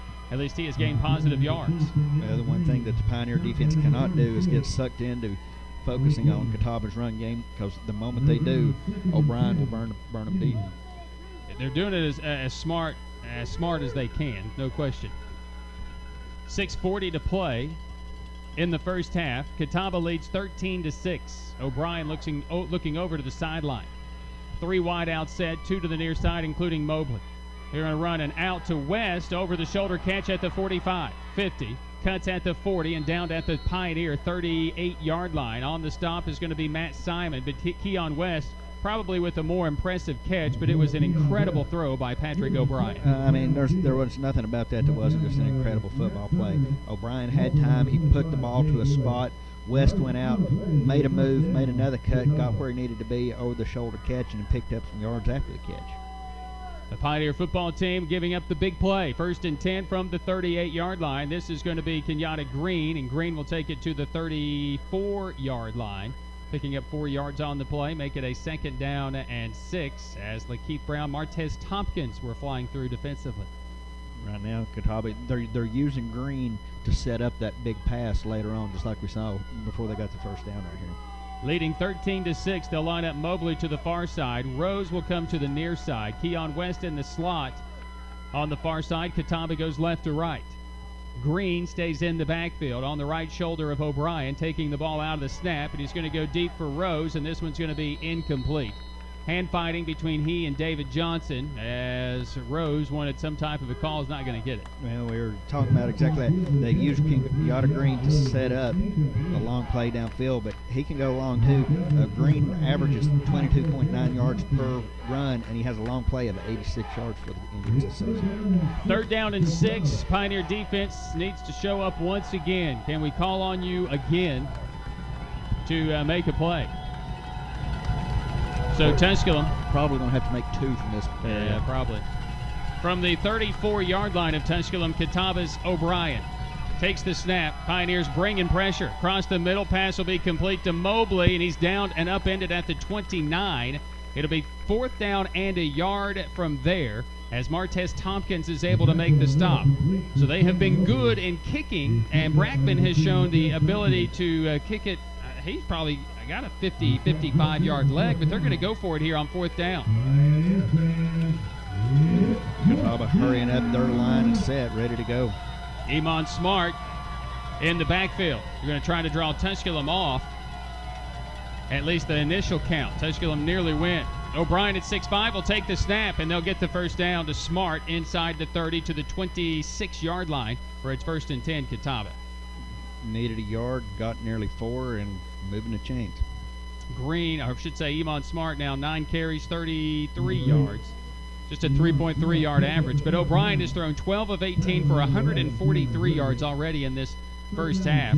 And Keon West with the 38-yard reception. Mobley has a 33-yard reception. Osinski has a 20-yard catch. So there's 3 explosion plays right there alone. And that's not what the Pioneer needs. So 1st and 10, Osinski will move across the formation left side, play action, and they'll run a little shovel pass to him, and he nearly dropped that one too. He'll take it down to the 21-yard line as he runs over one would-be tackler and Martez Tompkins, but they'll gain 5 yards, make it 2nd down and 5 for Catawba. 2nd and 5, about to go under 4 minutes remaining here in the second quarter. Pioneers still trailing. If they can get out of this without giving up too much, still a good opportunity for them. So 13-6, Catawba leading. Pioneers offense has become anemic here in the second quarter at this point. A lot of that has to do with this Catawba defense. Green will go in motion out of the backfield. Empty set for O'Brien, who works from the gun. Tight end Osinski on the right side. They throw it to him. That's a great play. Ivan Hogan's can't stay with him. Osinski breaks that tackle, and he lunges for the goal line. And they're going to say stepped out of bounds at about the 3-yard line. We're going to be 1st and goal for. Ooh, they're going to check to see, and they're going to say he scored. Touchdown by Osinski. The official was standing at the 3, said he didn't go out, and he lunges Jordan Osinski for the touchdown.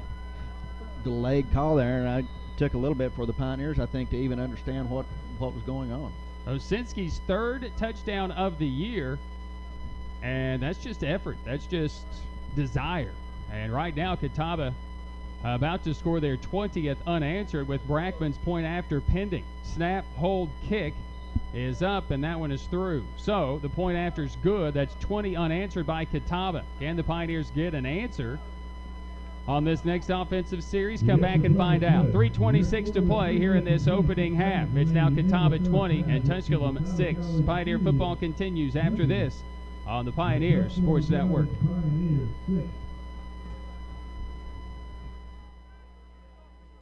Tusculum College is Tennessee's first college. Established in 1794, Tusculum's beautiful campus is nestled in the foothills of the Great Smoky Mountains, where students from all around the world have found a home. Tusculum can help you pioneer your path to success. Visit online for more information at tusculum.edu or call 423-636-7300 and discover the Pioneer Experience for yourself.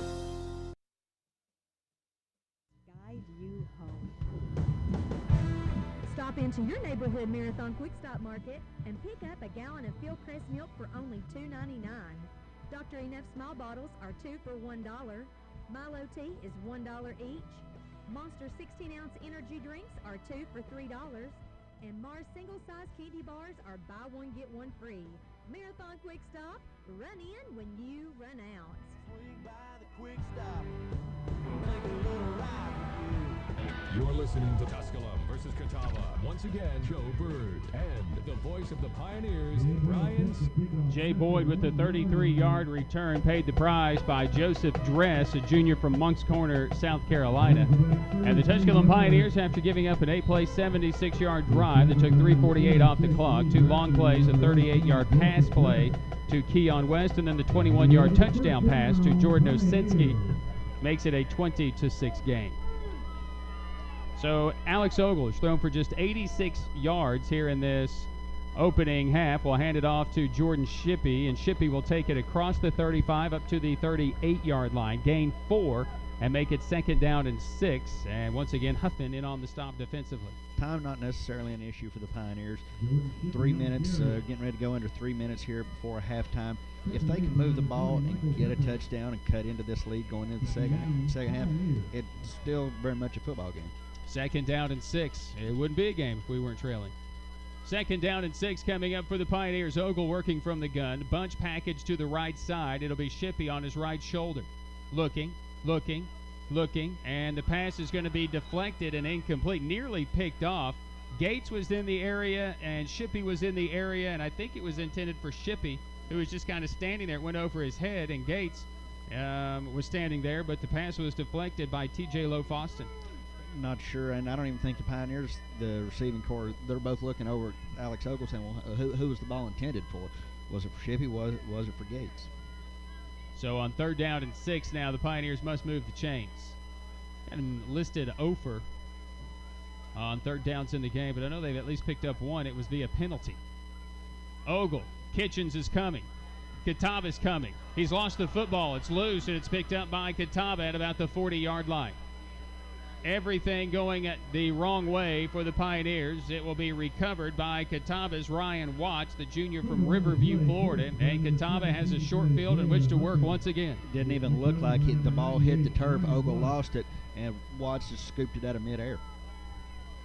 Well, if it could go wrong, it is going wrong. But this pressure by this Catawba defense is applying it for no question about it. Now, Catawba came into this game listed in number 1 in 9 statistical categories in the South Atlantic Conference, and one of those, interceptions, not necessarily fumbles, but they don't have that. They're just forcing turnovers. They're forcing fumbles and bad plays by the Pioneers today.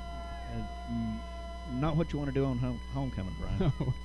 1st and 10 at the 40. Catawba already leading at 20-6. Needs something good to happen here. O'Brien with time to throw. He's got a man out there, and this pass is going to be incomplete. David Johnson coming back to defend on the play to Dre Dunbar, and I believe that's him, and it's going to be incomplete, but there's a flag down for a very obvious pass interference. Yeah, didn't even try to make a play on the ball, or really the receiver. It was just more of a big collision as the ball was coming in. D. Alford is going to come in. So D will check in. Last week, David Johnson had the tough challenge of guarding Keenan Lewis, a great receiver for Newberry, and David just didn't get his feet moved, and I think there was the same issue, and then trying to catch up, just lunged at the receiver when the ball was in the air. And now, once it's going to move the chains down, Catawba's going to get the ball 1st and 10 at the Tusculum 25-yard line. 2 minutes, 22 seconds remaining in the second quarter. And already 20 unanswered by Catawba. So O'Brien has had a field day so far in this first half. He has had a good day throwing the ball. 14 of 20, 169 yards, a couple of touchdowns. Second in the conference in passing yards per game. The running game isn't necessarily just there, but they're running it enough. So Alford comes in, coming off an injury last week against Newberry. Smart bouncing off one tackle, breaking another tackle, 20, 15, 10, and I sat there and was praising the run defense by the Pioneers and then just missed tackles. You can't miss tackles. They do there, and now it's 1st and goal for Catawba at the 5. Taking a look at the conference scoreboard, Mars Hill's cut into Wingett's lead, but still have an uphill challenge. Wingett leads Mars Hill 35-14, and Carson Newman has scored. They lead North Greenville 7-0, and that's late in the first quarter. O'Brien going to hand it off to Smart. He will dive for the 2-yard line. We're to bring up a 2nd and goal from the 2. Ivan Hogan's in the backfield, tripping up Smart. This is absolutely playing into Catawba's hands. You've got the ball essentially on the Pioneer goal line. Under 2 minutes to play here in the quarter. Get your drive going, score, and go into halftime. 2nd and goal from the 2.5. Smart will line up on the left shoulder. H-back set to the left as well for Catawba. O'Brien looks over at the sideline to get the call and says, hold on, we're going to switch everything. So they will switch it. Tusculum has everybody right inside the tackle box, 2 corners. We're going to hand it off to Smart. He'll turn the corner and get into the end zone rather easily. Touchdown for Catawba. That's 26 unanswered by the Tribe. Smart just went up to the line, made a cut to the outside, straightened back up, and stepped into the end zone basically untouched. So Brackman will come on to attempt the point after, and right now your season is on the line. How do you challenge this team? We know it from experience. No team has ever won a conference or shared it with 3 losses in the league. You already have 2. And Catawba has come out showing a little bit of their why they started at 5-0 to begin with this season. Began top 25 in the country. Brackman's point after is up, and it is good. We go to a break and return to Pioneer Field. 1:17 to the half. It's Catawba 27, Tusculum 6. Pioneer football continues after this from Pioneer Field on the Pioneer Sports Network. The Tusculum Experience is 20 sports, one team, striving for excellence. The Tusculum Experience offers state-of-the-art facilities for practice and game days. If you seek a championship atmosphere, the Tusculum Experience is for you. Visit online through TusculumPioneers.com. Call 423-636-7300 to discover the Pioneer Experience for yourself. We're listening to Tusculum versus Catawba. And now, with the call, Joe Bird and the voice of the Pioneers. 27-6, Catawba putting up more points on yet another turnover by the Pioneers. It has been as terrible a first half as the Pioneers have faced all season. Now, can they overcome it? All right, so you played bad, so start playing good. Yeah, I mean, there's still a lot of football to be played. Not even halftime yet. Don't compound matters worse. Do something right now and try to feel good about yourself. So Brackman set to kick it away. Boyd back deep with Shippey. It has been Boyd who has handled it, and Boyd's going to handle another one. This one right on the goal line, a yard deep. He'll bring it out. Middle return, 5, 10, 15, 20, 25, and up to about the 27-yard line. He returned one on Catawba last year. They have tried that middle return, and Catawba is right now blood in the water. I mean, they are raking at the ball every opportunity they have. Yeah, and correct me if I'm wrong. Are they supposed to grab him by the face mask like that? No, okay. that is not allowed. Okay, I thought that was one of the rules. It is illegal in this game. It has been 26 unanswered but it's not illegal in this game, apparently, because there's not a penalty flag on the field. 27 unanswered by Catawba after going down 6-0 on the Evan Altizer 36-yard catch. The Pioneer offense has done nothing to go backwards. They have minus 18 yards rushing in the game. A lot of that because of the sacks, number one, and the botched snap on the punt. Ogle to pass, and he throws it incomplete. Right now we look extremely confused. A lot of guys turning around looking at each other. Coaching staff looking at who was supposed to be running what. That was incomplete. It's 2nd down and 10. Ogle obviously thought there was supposed to be a guy on the sideline. Well, because that pass was to absolutely nobody. Nobody within 10 to 15 yards of the area where the ball was thrown. So today, Tusculum has had some good explosion plays, but that was early. Keandre Banks for 45. Evan Altizer, the 36-yard catch. No long runs today for sure. Kitchens with pressure coming off the side, and the pass intended for Rodnell Cruel is incomplete. And they'll bring up 3rd down and 10. Defending on the play was Chris Page. Right now you need a good play because, quite honestly, the way Catawba's been playing, we've still got 59 seconds here. If Pioneers have to give the ball back to the Indians, they could very easily tack on another score before halftime. Chris Page on that coverage out of Atlanta. 9 of 10 games last year as a freshman, true freshman, 2nd team all-conference last season. 3rd down and 10 for the Pioneers. 59 seconds to play in the half with Catawba out in front 27-6. Ogle under center. A little quick hitter is complete to Rodnell Cruel at the 35. And Page, who I talked about, makes the stop at the 36. It'll be 3rd down and a yard coming up for the Pioneers. And Ogle, again, just the quick 2-3-step drop. Barely had time to get that one out. It's actually going to be 4th down and a yard, Brian. That's so what Pioneers have a decision to make. I don't think there's a decision here. I think it's punted away. You received the second half kickoff. The question is, can you stop him? Well, I haven't seen Maxwell Joseph since he fumbled the football. And on 4th down and a yard, the Pioneers are going to take as much time off the clock as they can, probably call a timeout, and then probably, very likely, punt the ball away. Right now there's 6-5 on the play clock, 15 on the game clock. So Tusculum will take that time out here to talk about it. Coming up at the half, we will have a look at your first half statistics and your lowlights as it is, because we'll have a lot of Catawba scoring. The Tusculum Pioneers really here in this second quarter imploding somewhat with the turnover bug. We hope that we get the opportunity to talk with some of our inductees to the Hall of Fame. Jasmine Gunn and Kyle Moore, see him down here with Ryan and Rob Troutman.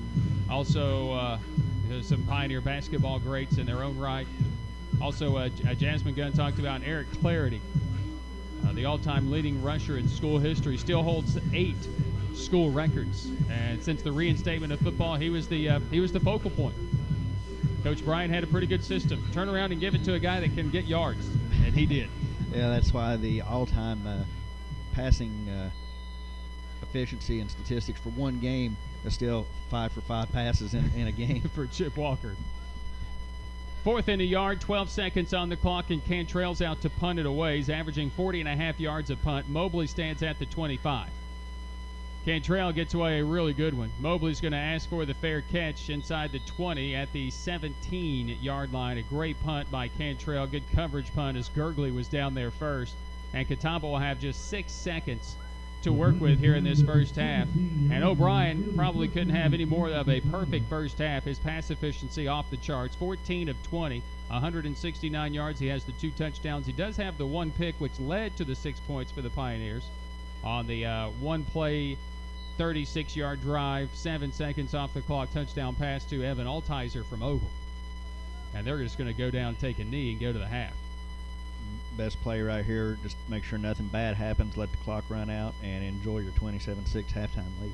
So O'Brien will take that knee, and that will be the half. Catawba has reeled off 27 unanswered points as they look for some redemption after losing at home last year, 38-28 to these Pioneers. Can the Pioneer offense get some offense in the second half? We have reached the half where Catawba leads Tusculum. It's Catawba 27, Tusculum 6. Stay tuned. Your Pioneer Halftime Report is coming up next right here on the Pioneers Sports Network. So much of life these days is rushing around from one place to another. Sometimes you just want to enjoy the journey on the way to the destination. And part of what makes it a little more enjoyable is an appreciation for the folks who help you get there. At Ingalls, we know that the people who send you on your way are the same ones who keep you coming back. I think you should take it for a spin. Are you serious? Ingalls. All the ingredients for family. The first date. Only one chance to make that first impression. Don't worry. This might be new for you, but Ingalls has been there before. From flowers to the freshest ingredients, we have everything you need to put your best foot forward. I'm so sorry. Remember, you can't get to happily ever after without once upon a time. Wow, funny running into Ingalls, all the ingredients for family.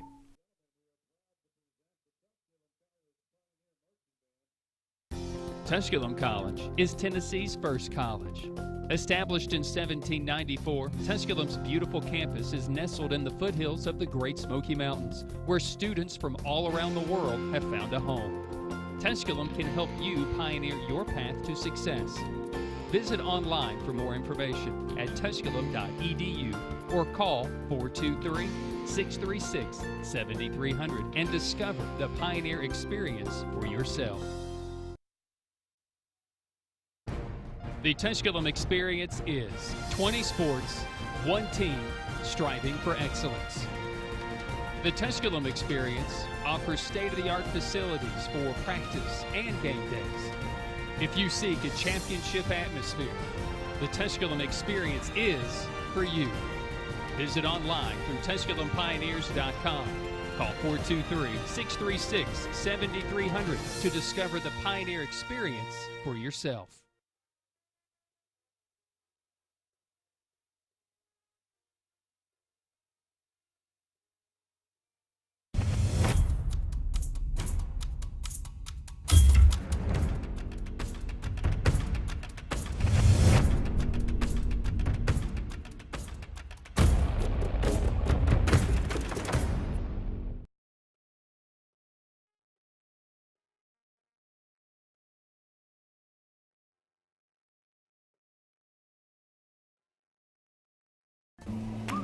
The first date.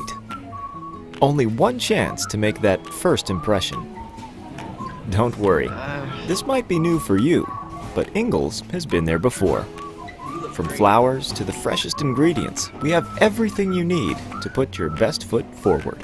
I'm so sorry. Remember, you can't get to happily ever after without once upon a time. Wow, funny running into Ingalls. All the ingredients for family. In the victory, Tusculum also a little earlier tonight, earlier this afternoon against Catawba. We'll have an update on that match for you. Friday was the digs for The challenges facing the country never stop. So neither does the U.S. Army. We train, adapt, and get smarter. Every soldier, every unit, every day. Not to keep up with change, but to drive it. Nobody knows what problems tomorrow will bring, but we do know who will solve them.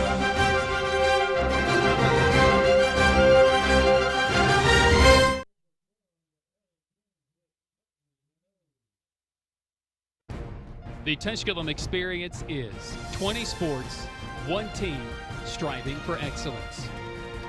The Tusculum Experience offers state-of-the-art facilities for practice and game days. If you seek a championship atmosphere, the Tusculum Experience is for you. Visit online through TusculumPioneers.com. Call 423-636-7300 to discover the Pioneer Experience for yourself.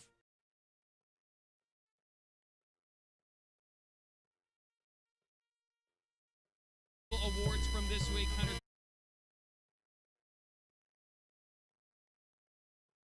So much of life these days is rushing around from one place to another. Sometimes you just want to enjoy the journey on the way to the destination. And part of what makes it a little more enjoyable is an appreciation for the folks who help you get there. At Ingalls, we know that the people who send you on your way are the same ones who keep you coming back. I think you should take it for a spin. Are you serious? Ingalls. All the ingredients for family. The first date. Only one chance to make that first impression. Don't worry, this might be new for you, but Ingalls has been there before. From flowers to the freshest ingredients, we have everything you need to put your best foot forward. I'm so sorry. Remember, you can't get to happily ever after without once upon a time. Wow, funny running into Ingalls. All the ingredients for family. Tusculum College is Tennessee's first college. Established in 1794, Tusculum's beautiful campus is nestled in the foothills of the Great Smoky Mountains, where students from all around the world have found a home. Tusculum can help you pioneer your path to success. Visit online for more information at tusculum.edu or call 423-636-7300 and discover the Pioneer Experience for yourself.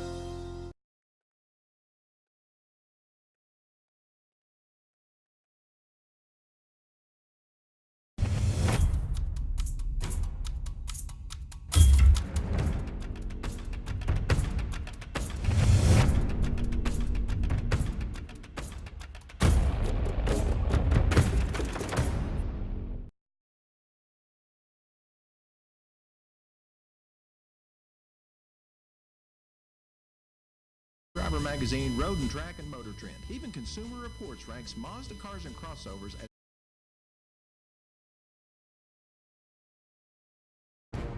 The Tusculum Experience is 20 sports, one team, striving for excellence.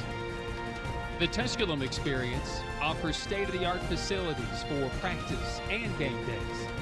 If you seek a championship atmosphere, the Tusculum Experience is for you. Visit online through TusculumPioneers.com. Call 423-636-7300 to discover the Pioneer Experience for yourself.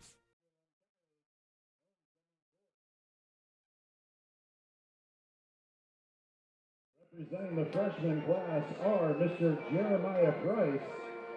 Jeremiah is a freshman from Limestone, Tennessee. He is the son of April and Jason Price.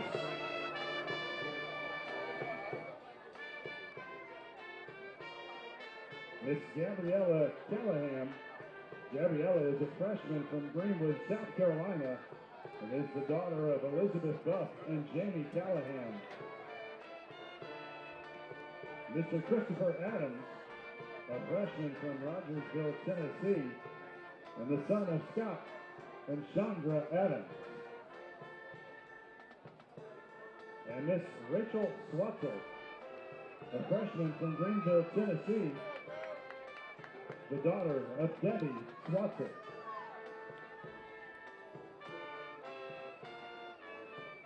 Representing the sophomore class are Mr. Simeon Broadwater. He's a sophomore from Gaffney, South Carolina, the son of Kinda and Robert Broadwater. Miss Eliza Jane Ryan. Eliza is a sophomore from Old Bridge, New Jersey, and the daughter of Susan and John Ryan. Mr. Donald Townsend, a sophomore from Greenville, Tennessee, the son of Patty and Christopher Campbell. And Miss Jasmine Bishop, she's a sophomore from Rogersville, Tennessee, the daughter of Brenda and Thomas Bishop.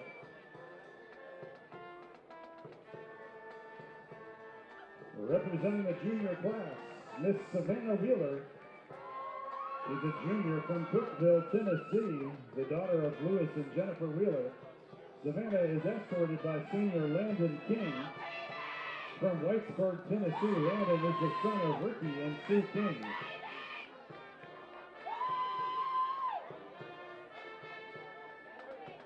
Mr. Carlos Duarte. Carlos is a junior from Memphis, Tennessee. He's the son of Joaquin. Of 6 carries, 3 yards. Yeah, he was the one that was credited with the loss of 13 yards on the fumble. And Alex Ogle, 5 carries, minus 9 yards on the day. Passing, Patrick O'Brien, 14 of 20, 169, 2 touchdowns, an interception, a long of 38. And he is a clean sheet, not been sacked. Alex Ogle is 5 of 11 in the game, 95 yards with the touchdown. And along the 45 to Keandre Banks, he's been sacked 3 times. Receiving for Catawba, Keon West, 4 for 65. Jordan Ozinski, 3 for 46 with a score. Sam Mobley, 3 for 40 with a score. For Tusculum, 4 players with 1. Keandre Banks, Altizer, Cruel, and Gates. In order, Banks 45 yards, Altizer 36 yards, and the score. Cruel 9 and Gates 8. Caleb Berry has punted twice, a 37-yard average. Hunter Cantrell 3 times, a 42.7-yard average, along a 47, and 2 of them inside the 20. Defensively, Isaiah Huffin leads with Catawba with 5 tackles, 1 for loss. Dijon Williams with 4 tackles, and Trey Evans with 4 tackles, each with a tackle for loss, and Evans with a sack, and Chris Page with 3 tackles. For the Pioneers, Lakeith Brown has 7 tackles, Martez Tompkins with 6, Malik Goodman and Matt Simon each have 3 for the Tusculum Pioneers defensively. That's a look at your first half stats, brought to you by Creekside Market. Creekside Market with 3 convenient locations in Greenville. Stop in and pick up a Hunt Brothers Pizza today. Creekside Market, don't pass by, stop by. Homecoming Court is being honored here at halftime. We'll come back with your first half highlights right after this. At the half, Catawba 27 and Tusculum 6. Pioneer football continues here on the Pioneer Sports Network.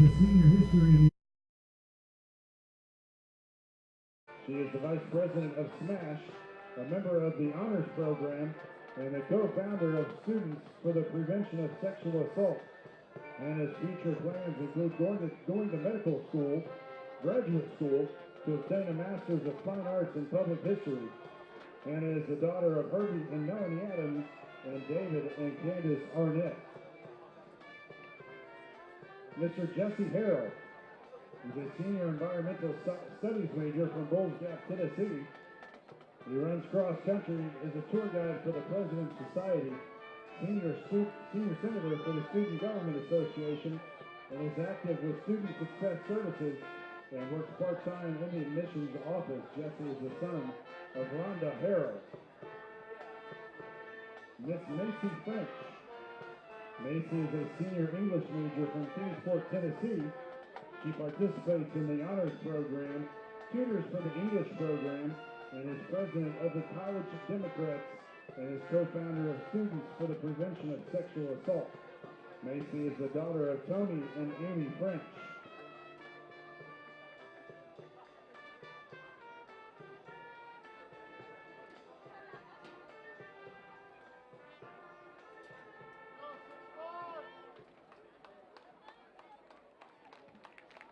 And now, ladies and gentlemen, to announce the junior class Prince and Princess.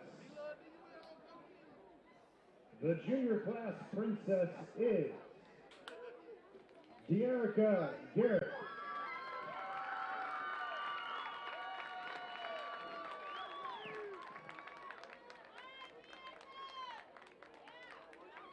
And the junior class prince, Carlos Duarte.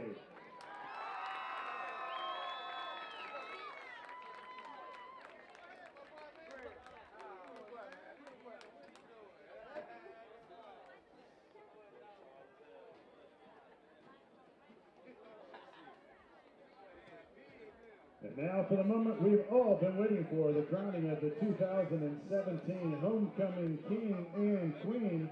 Tusculum College President Dr. James Farley and his wife Kendall will crown this year.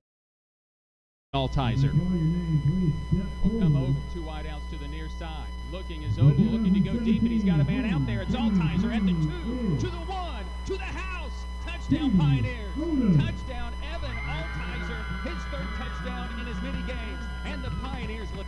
The Tusculum Pioneers would attempt the 2-point conversion, and it would fail. So the Pioneers go a play, 36 yards, 7 seconds off the clock, take a 6-0 lead. It would be short-lived on the ensuing possession.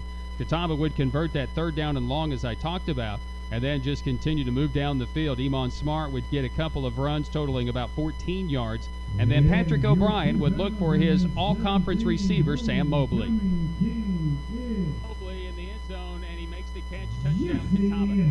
Touchdown, Sam Mobley. Perfect pass by Patrick O'Brien. They had a chance to take the lead with. And they did take the lead as Lee Brackman would add the point after. 6 plays, 66 yards, 2 minutes, 21 seconds off the clock, and Catawba would lead at 7-6 and just begin their roll. They would go into the 2nd quarter, taking advantage of some field position after a botched punt attempt. It was a bad snap from Ian O'Grady back to Hunter Cantrell. Cantrell falling on it back at the 29. It would be just 9 yards, and Catawba would come on and ask Lee Brackman to make a 37-yarder, which he did with plenty of room to spare. It took just a minute 32 off the clock to lead 10-6. The following possession for the Pioneers, just 1 play later, as a matter of fact, it would be a fumble by Maxwell Joseph, whom we didn't see after that play, and they would recover it, Catawba, at the 8-yard line. They would go backwards 2 yards, but Lee Brackman would come in to attempt a field goal from 28 yards, which he would make to make it 13-6. Tusculum again offensively would get a big play, but then have to go backwards, unable to convert on 3rd down, which they have not done all game long. And Hunter Cantrell got away a great punt, but Catawba would begin a drive, a 38-yard reception on 2nd down and long, but to Keon West would set up a Jordan Osinski 20-yard catch, and then Jordan Osinski again from Patrick O'Brien. The right side, they throw it to Kim. That's a great play. Ivan Hogan's can't stay with him. Osinski breaks that tackle, and he lunges for the goal line. And they're going to say stepped out of bounds at about the 3-yard line. We're going to be 1st and goal. Whoa. They're going to check to see, and they're going to say he scored. Touchdown by Osinski. The official was standing at the 3, said he didn't go out, and he lunges Jordan Osinski for the touchdown. So somewhat of an interesting call. Nonetheless, it was still a score from 21 yards by Patrick O'Brien, his 2nd touchdown toss of the game. The Lee Brackman kick. 8 plays, 76 yards, 3 minutes, 48 seconds off the clock for Catawba to take a 20-6 lead. But then another turnover, this time by Alex Ogle, just trying to scramble to get away from pressure, basically just coughing it up and recovered by Catawba's Ryan Watts. So Catawba would take over right at the 40-yard line and go quickly, just 3 plays, and Emon Smart would cap it off from 2 yards away. Smart, he'll turn the corner and get into the end zone rather easily. Touchdown for Catawba. That's 26 unanswered by the Tribe. So Emon Smart's 6th touchdown of the year to get into the end zone. The Brackman kick, 3 plays, 40 yards, a minute 14 off the clock. It was 27 unanswered after the kick, and it's 27-6 here at the half. Your first half lowlights as the Pioneers fall in this one here to the, or trail this one into Catawba. First half lowlights brought to you by your Greenville Light and Power System, serving Greenville and Greene County since 1945. Back with more of your halftime and your second half when we return after this. This has been the Pioneer Halftime Report. Catawba 27, Tusculum 6. Pioneer football on the Pioneers Sports Network. So much of life these days is rushing around from one place to another. Sometimes you just want to enjoy the journey. on the way to the destination. And part of what makes it a little more enjoyable is an appreciation for the folks who help you get there. At Ingalls, we know that the people who send you on your way are the same ones who keep you coming back. I think you should take it for a spin. Are you serious? Ingalls. All the ingredients for family. The first date. Only one chance to make that first impression. Don't worry, this might be new for you, but Ingalls has been there before. From flowers to the freshest ingredients, we have everything you need to put your best foot forward. I'm so sorry. Remember, you can't get to happily ever after without once upon a time. Wow, it's funny running into Ingalls. All the ingredients for family.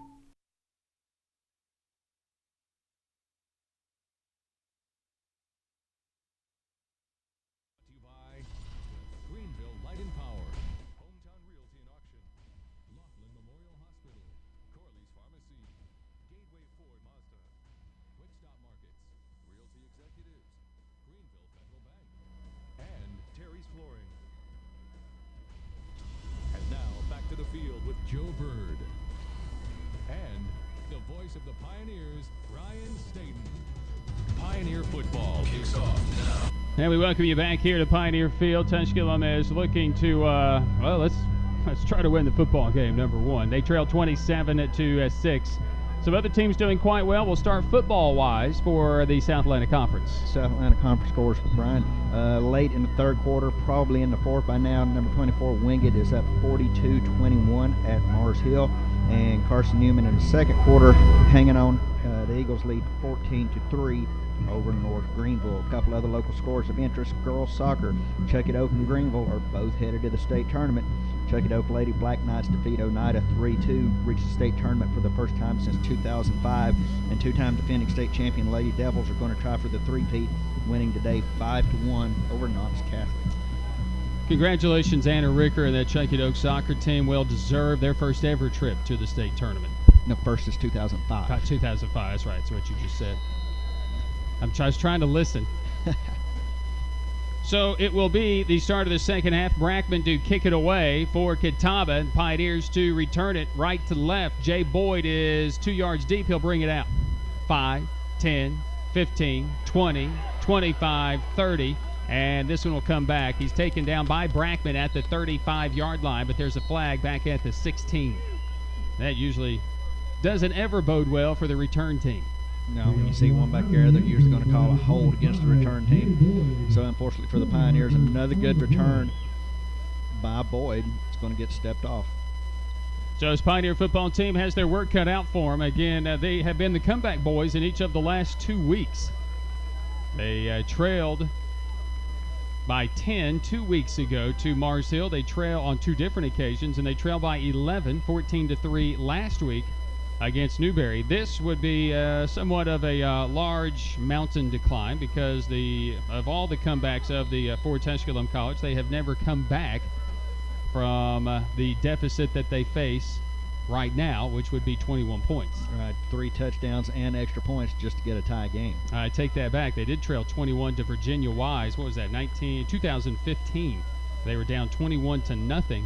And they came back. So it would be the largest come from behind score they would ever come back from. However, they trailed 21-0 in the first quarter and won 47-28 going away. Well, I tell you right now, I would really just settle for a 90-yard drive and let's put 7 points on the board before we start counting up to 21.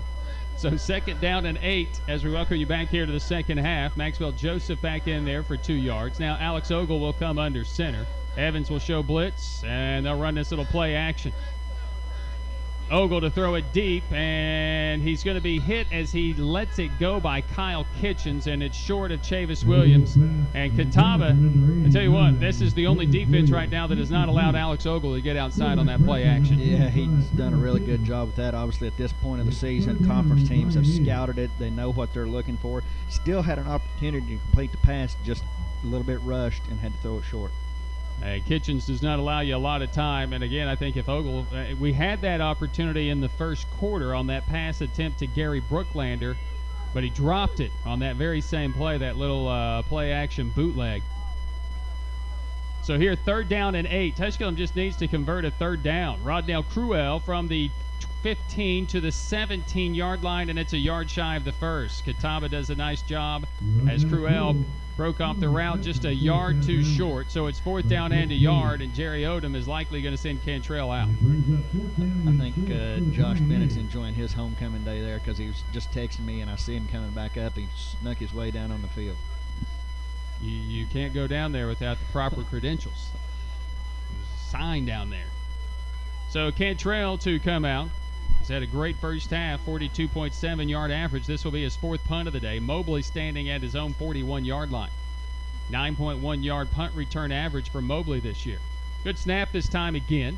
Very high punt. Mobley asking for a fair catch, running up to field it at the 43-yard line. And that's where it'll be 1st and 10 for Catawba. And so it'll be Catawba coming out with this offense. Prolific, no question about it. They lead it 27-6. Last week held at 24 by the Wingate Bulldogs.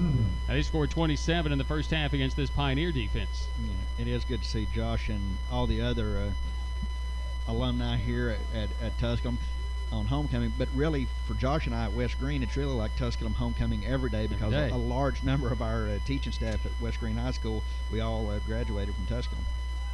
Good to see Jelly Beckton. He was in the house here today. Handoff to Smart, and he'll take it to about the 43.5.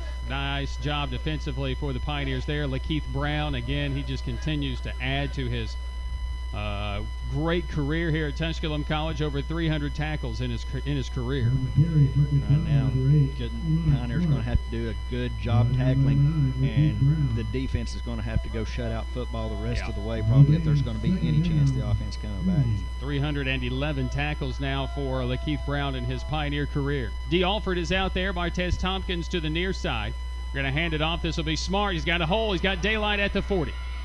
Malik Goodman will bring him down from behind inside the 30, down at the 26-yard line. 1st and 10 coming up for Catawba, and they don't do a whole lot, but boy, when they run blitz and they sell out, the Pioneers got burned right there defensively.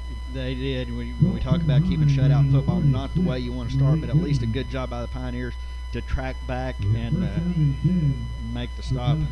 Well, Goodman came all the way up to the line of scrimmage, and it, again, was just a missed tackle about 3 yards beyond the line of scrimmage would set up the play. 1st down and 10 from the 26-yard line for Catawba. They lead at 27-6. 12:20 to play here in the 3rd. O'Brien pass, Ozinski complete 15. Breaks a tackle from Jay Boyd at the 10. Goes to the 5 and down to the 3-yard line where it'll set up 1st and goal for Catawba.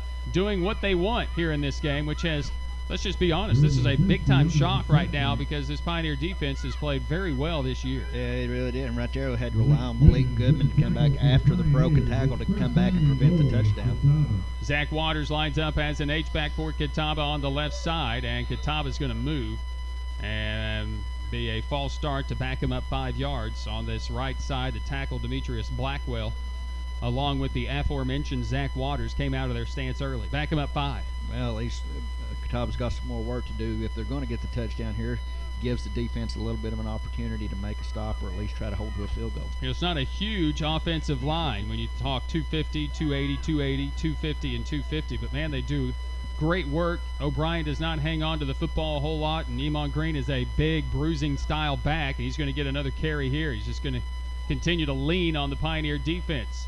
And for Tusculum, if they have been a beaten-up defensive line, they'll stop Smart after a gain of 2 on the play, and that's going to be Devin Woodson on the stop. It'll bring up a 2nd down and goal from the 6.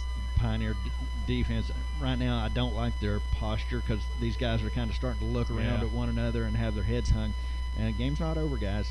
Stick in there. 2nd down goal at the 6. O'Brien again working from the gun. Trips to the near side with Mobley to the far side. On that boundary side, 99% of the time this will be a pass. And Jerry Odom says, look, what are we doing? We got to get it set up a little bit better, a little differently. So Tusculum's going to be forced to burn a timeout. They weren't set up right based on the numbers.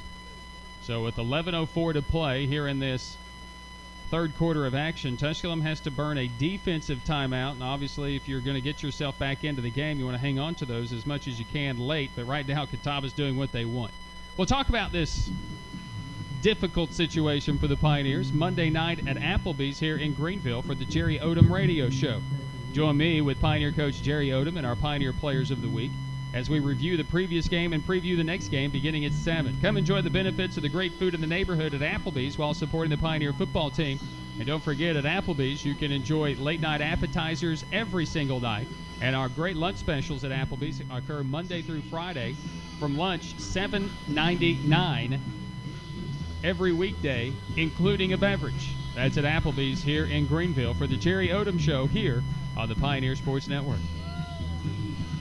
So 11:04 here in the third, and a key second down. Now they'll change the formation. And Mobley is not out there. He's actually to the near side now. So Iman Smart will be on the right shoulder of O'Brien. They'll step up. Likely will be a run here. It could be. At least that's the formation setup. And this will be a run to Smart. He'll try to bounce it outside, and Ivan Hogan's will make sure he doesn't get to the outside, and that was key, or he scores. It will bring up third down and goal from the 5-yard line for Catawba. Hogan's doing a good job on the read. Still Smart. It's a powerful runner. Even once he made the contact, he's still pushing forward a little bit. Yeah.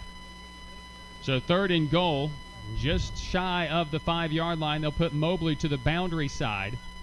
And again, 99% of the time in this formation, bunch package to the near side with Osinski near side. They'll throw to Mobley on that boundary side.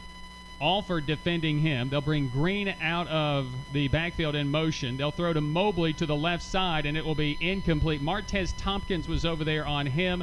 Good coverage by the Pioneers senior Martez Tompkins, and it will force a 4th and goal at the 5. Right now, Catawba offense looking over. They want to stay on the field. Coaching staff said, no, let's try to take the higher percentage here, put 3 points on and stretch our lead to 30-6. So they will look to add 3 points. Brackman, who has had a good day today. And again, this isn't a team that utilizes the field goal kicker very often. Just 5 of 7. He's missed from 40 and from 53 on the year. This one will be considerably shorter.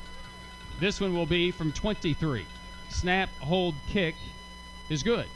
It's 30 unanswered by Catawba. We return to Pioneer Field right after this. 10:16 to play here in this third quarter. It's now Catawba 30, Tusculum 6. Pioneer football continues after this on the Pioneer Sports Network.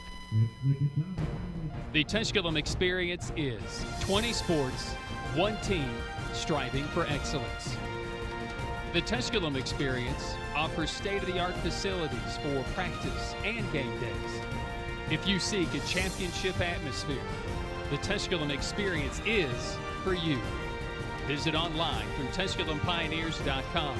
Call 423-636-7300 to discover the Pioneer Experience for yourself.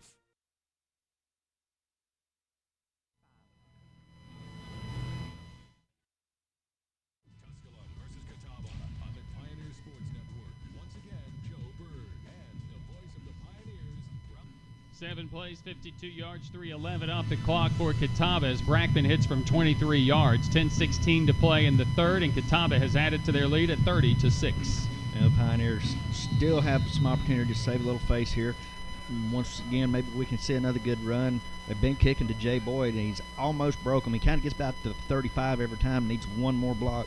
Hopefully they can do it without a hold this go-around. Jay Boyd continues to be that threat on special teams, conference leading 27 yards per return. He'll field this one 2 yards deep and bring it out. Jay Boyd near sideline. They bunched it up pretty good here, and they'll bring him down at about the 17-yard line. So good coverage by Catawba that time. Well, they do a good job. That's DeJohn Williams, the senior from Camden, New Jersey.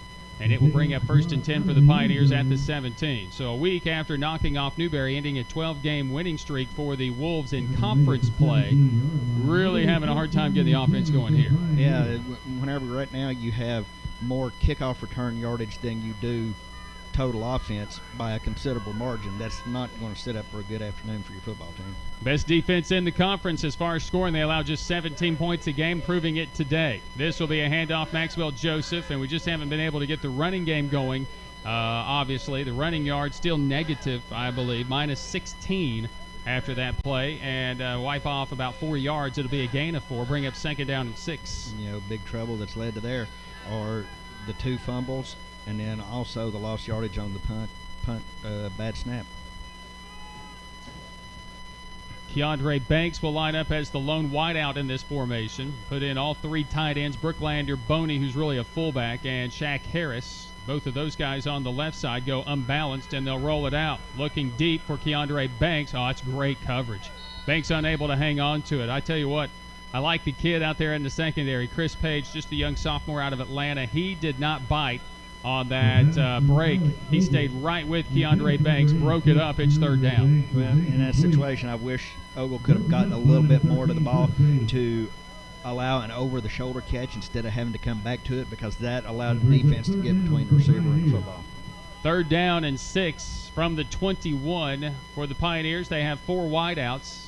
Joseph lines up behind Ogle.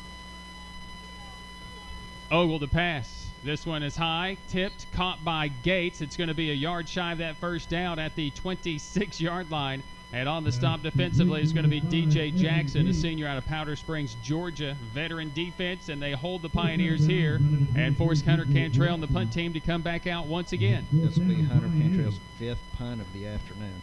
0 for on third downs in the game for the Pioneers. 0 for 8 now in the contest, and Cantrell will punt it away to Mobley, and the offense of Catawba has done what they've wanted to do. Pioneer offense yet to get on track. You know, last week Hunter Cantrell had a phenomenal game pinning Newberry back deep lot. He's not had those opportunities this week because he's punting so far back in his own territory. The offense isn't moving the football. Good snap. Cantrell to punt it away. Gets it away. Mobley asks for a fair catch at the 31-yard line. And that's where the Catawba Indians will take over 1st and 10. It has not mattered where they take over on the field. They have moved the ball efficiently with little resistance. They have 286 yards of offense to the Pioneers' 86 yards prior to that last offensive series, which gives the Pioneers now 90. Well, truth be told, the Indians have done a far better job moving the football whenever they've had the whole field to work with. They've gotten excellent field positions, you know, right at the 20 or inside a couple times, and they've had to settle for field goals. So it is 1st and 10 at the 32. 9:18 to play in the third. Catawba leading at 30-6. O'Brien working from the gun. Smart in the backfield with him, and 2 wideouts to the far side, including Mobley. Keon West is in the slot. Handoff. This will be Smart running to the left side, cutting it back upfield, and he will get to about the 34, 35-yard line. And some penalty flags fly about the point of the part of the field where he turned it back upfield to some daylight and a likely hold to bring this one back. Well, that'll be finally something happening on the Pioneers' favor. Penalties not been a major problem for the game here. Even before this, Tusculum has 2 penalties. This will only be Catawba's 5th if it is the hold. We'll wait to get the call. But they will come back from the line of scrimmage at the 32-yard line, take it back to about the 22. 9:10 on the clock. Pioneers just not been able to get first downs, not been able to convert on third downs. 0 for 8, have just 4 first downs in the game. Run 33 plays. Catawba has run 42 plays. They've run big plays. They've had a bunch of explosion plays in this game. But also look at time possession, Brian. Yeah. Catawba completely dominating on that. Even in the first, they have more of a swing in the first half than many times you see in a game. And you just don't see that against a Pioneer football team.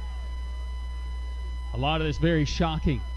Under 9, when O'Brien will ask for the football out of the gun, Kenyatta Green is on his right shoulder. Run a delay draw to him, and Green trying to get outside, breaks a tackle at the 20, 30, Green 40, Green pulling away, 30, Green, no flags, takes it to the house from 78 yards. Touchdown Catawba. Kenyatta Green had been hemmed up, another missed tackle, and Green takes it to the house, and the Catawba Indians continue the offensive onslaught. Well, we know that Green was capable of getting that long play whenever he had the opportunity, and he really tacked onto it here this afternoon. It was close at about the Catawba 40-45. Pioneers never had a chance to run him down because he was spreading the gap the entire way. That is the longest rush of the year for Catawba. Previously, their longest run was from Trey Evans last week on a fake punt of 34 yards against the Wingate Bulldogs. Yes, the middle linebacker had the longest rush of the year. Brackman to attempt the point, which is up and good, and it's 37 unanswered by the Tribe, the most points that the Pioneers have allowed now on this season. We come back to Pioneer Field right after this. 8:34 to play here in the third. It's now Catawba 37 and Tusculum 6. Pioneer football continues after this on the Pioneer Sports Network. The first date. Only one chance to make that first impression. Don't worry, this might be new for you, but Ingalls has been there before.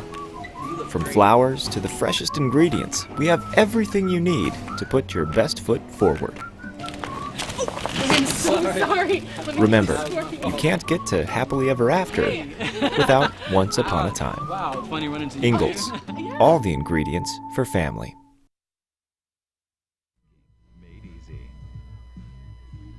You're listening to Tusculum. Thanks. Yeah, I forgot that. Once again, Joe Bird and the voice of the Pioneers. So 8:34 to play. Took just one official play.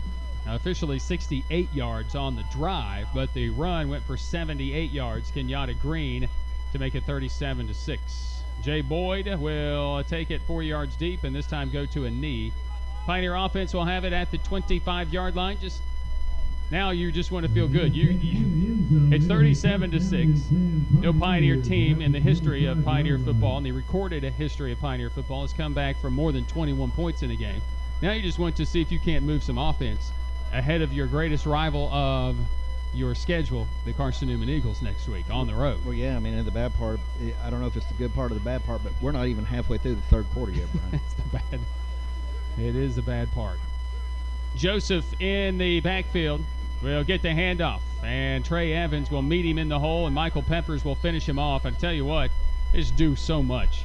It looks like there's a hole there, and Catawba fills the gap. They do a great job. That's the key word that we'll hear a lot today, or this week, from Jerry Odom this week. They did a better job filling than we did filling because we didn't fill very well, and they made a lot of tackles. We didn't make the tackles. Yeah, unfortunately, what Tusculum needs to do with the gap is open gaps, but Catawba, what little bit that Tusculum does open, you're right, they fill the gap in a hurry.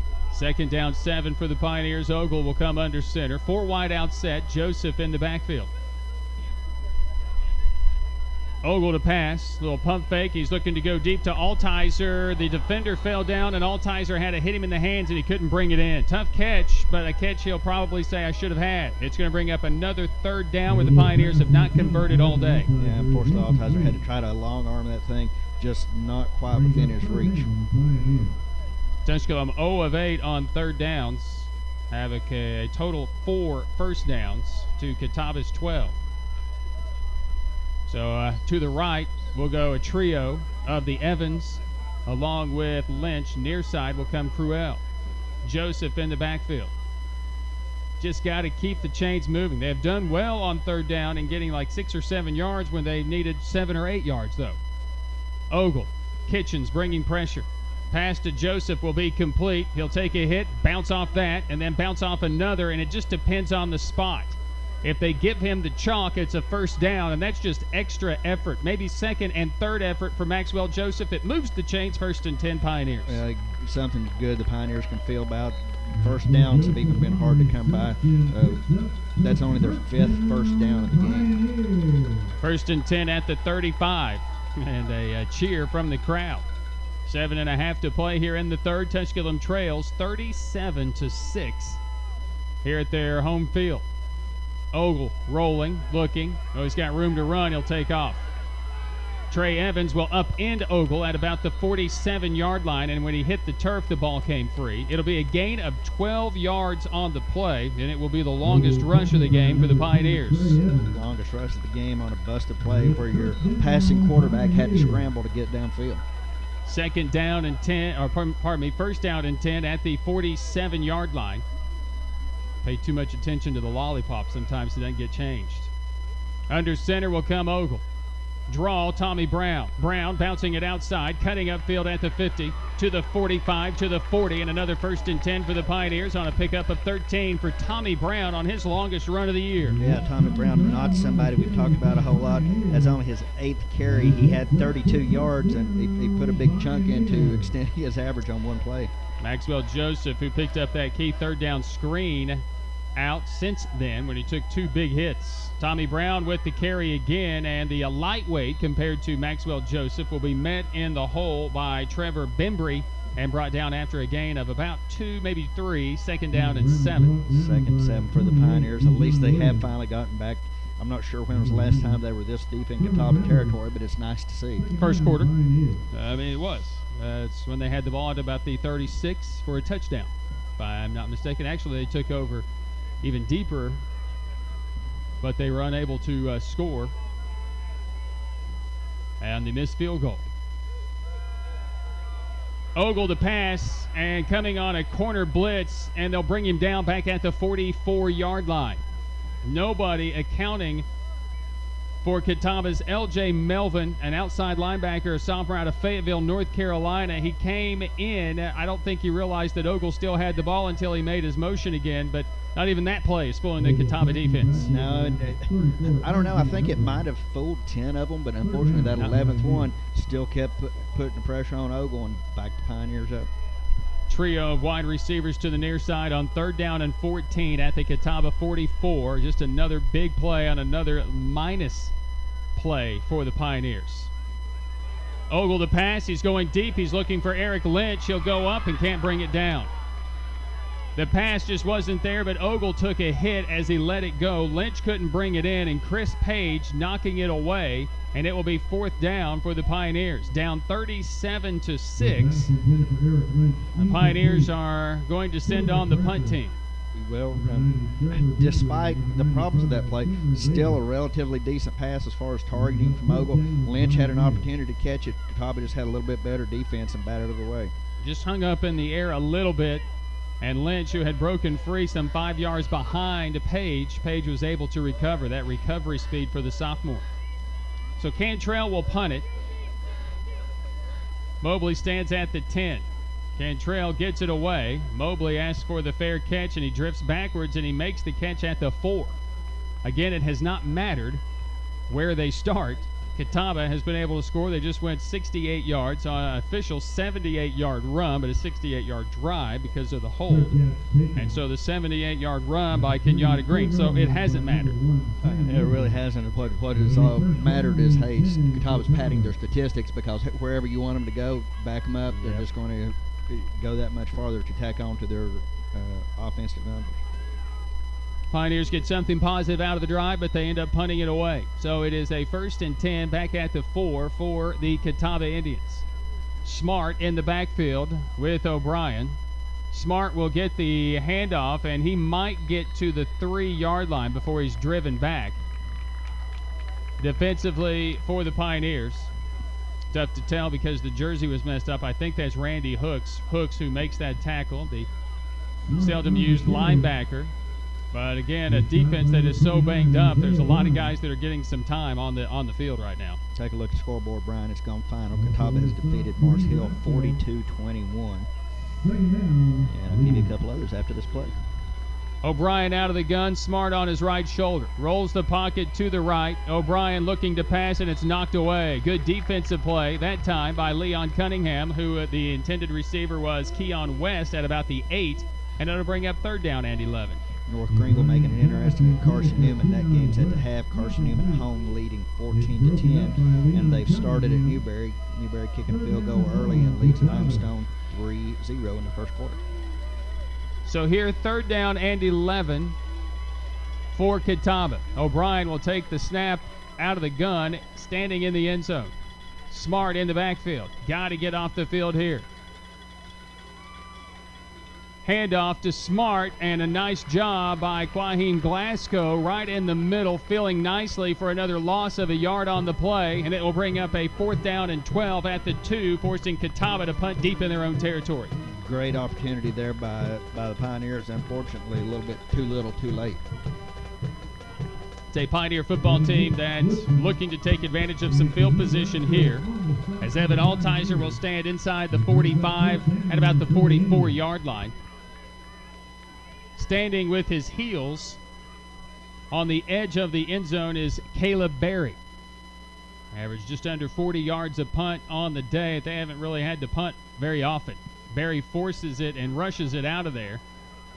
And Altizer settles under it at the 48. Makes that first guy miss, and then will be escorted out of bounds after he gets it to the 39-yard line of Catawba, where the Pioneer offense will take over. 1st and 10.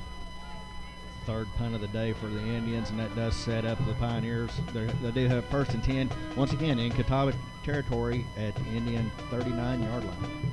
So 3:44 on the clock in the third. It's 37-6 Catawba.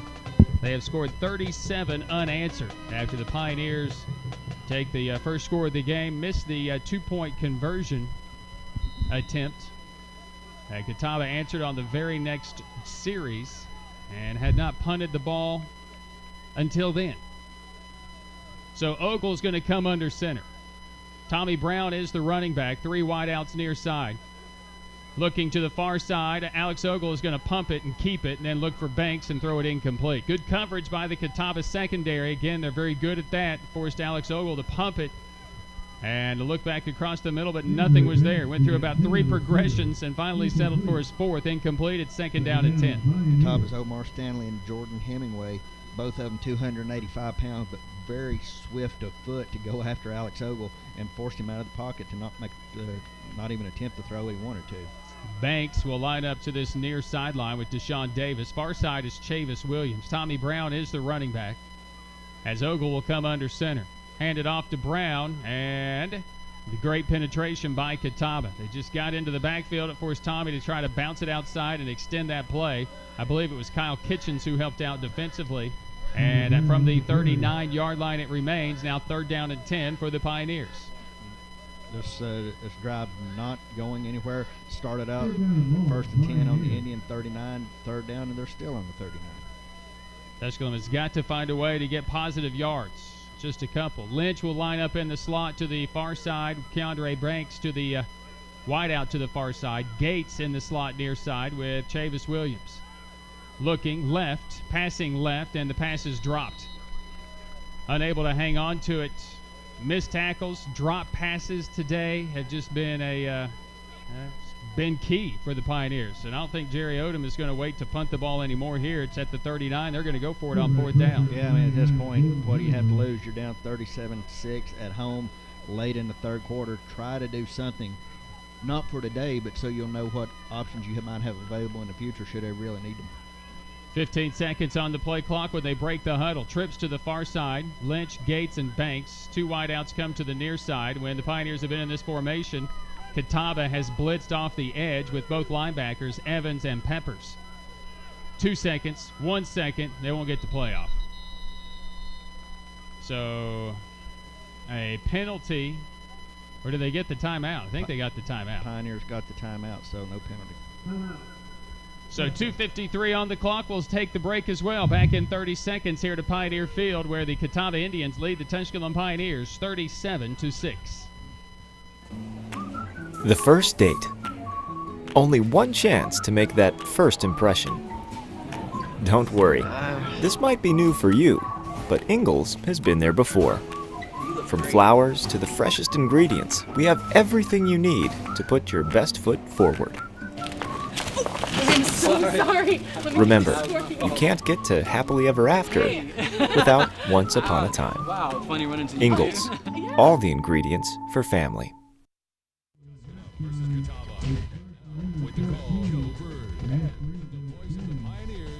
2:53 to play in the 3rd quarter. Catawba leads 37-6. Out of the timeout taken by the Tusculum Pioneers, they'll have 1 remaining. Again, they remain empty backfield, and Catawba has everybody at the line of scrimmage as well. They'll come after Alex Ogle, no question about it. Little time for Ogle to do much of anything offensively in the game. Yet to convert on 4th down in the game, 0 for 1. Here they come again. They're going to loft it out to Gates and incomplete. There is a penalty flag thrown in the area that Gates kind of broke to daylight. Peppers came unblocked at Alex Ogle. He knew he was going to take the hit. And I'm hoping here this isn't that rub route where it will be an offensive pass interference against the Pioneers. And that could be very well what it is, like they said an illegal screen or an illegal pick. And I think it will be against Tusculum. Yeah. Just didn't disguise it very well. And that's kind of what broke Gates to daylight. So the defense will go out. The penalty will be declined, and Catawba will take over 1st and 10 at the 39-yard line. Taking over 2 minutes, 49 seconds remaining, still in the 3rd quarter. So Catawba leading it. Leading at 37-6. Been a tough day for the offense. Been a tough day for the defense because they've just missed tackles and kind of missed some assignments. Mobley has kind of run free. It's not like we didn't expect it. Catawba coming in was a very good football team. Jerry Odom said it a couple of different times. We're going to have to play very well to be in the game, but he was hoping to get it to the fourth quarter. Kenyatta Green is going to rush it. He's going to be rolled up.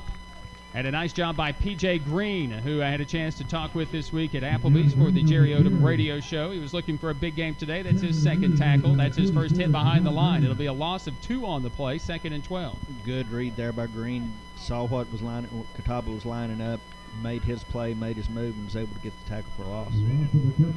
So Pioneer football team has been beaten by the big play today. We're talking about a 78-yard run, a 31-yard run, pass plays of 33, 38, 23. 2nd down and 12. O'Brien out of the gun has had an extremely efficient day. Green to daylight again, 40. 45, 50, tripped up at the 45 of Tusculum and taking it down to the 44-yard line. Malik Goodman saving a touchdown for the Pioneers. Yeah, you're absolutely right. Goodman's hit was the only reason that Catawba wasn't right now standing and dancing in the end zone. This offensive line does a great job for Catawba. They protected O'Brien all season long, not allowed him to take sacks. Of course, their scheme helps as he gets rid of the ball quickly. When you've got receivers like Mobley, a Lewisburg college transfer, you got Kenyatta Green, a West Virginia transfer that's just explosive. He may not have a few good plays, but he's always going to have that one, it appears. 1st and 10 from the Pioneer 43. Keon West, this pass will be complete for a loss of a yard. Back at the 44, trying to set up the receiver screen. Good pursuit by the Pioneer defense that time. At least they're still flying to the football and still reading what Catawba is doing. Leon Cunningham, I believe it was, for the Pioneers making the stop. So Cunningham, who has emerged as a great special teams player and definitely is one of those reserve rovers or bandits, as Malik Goodman will come back out onto the field for the Pioneers. Matt Simon, Martez Tompkins defending near side. D. Alford, who inserted himself in this game here in the second quarter, is still out there for Tusculum as well. 2 wideouts make that 3 to the near side. They'll run to the boundary side, Kenyatta Green, and he'll leap over an offensive lineman and take it down to the Pioneer 35, where it'll be shy of the first down by 2 yards. Make it 3rd down and 2 from there. I'm predicting before this thing's over with, we're going to see another one of these hair tackles against Catawba Indians because these guys like to have the long hair hanging out the backs of their helmets, and the Pioneers are using that to their advantage, let's say. Keith Brown had a tackle on Green early in the first half when the Pioneers were rolling. Well, they're not sneaking up. Jerry Odom also said this: we're not going to sneak up on anybody. We did that last year on the road at Catawba, but it's not going to happen anymore. And Catawba was very well prepared for the Pioneer team today, and they lead it going into the fourth quarter. At the end of 3, it's Catawba 37 and Tusculum 6. Pioneer football continues after this on the Pioneer Sports Network. Through 3 quarters of play, your score is the Tusculum College is Tennessee's first college. Established in 1794, Tusculum's beautiful campus is nestled in the foothills of the Great Smoky Mountains, where students from all around the world have found a home. Tusculum can help you pioneer your path to success. Visit online for more information at tusculum.edu or call 423-636-7300 and discover the Pioneer Experience for yourself.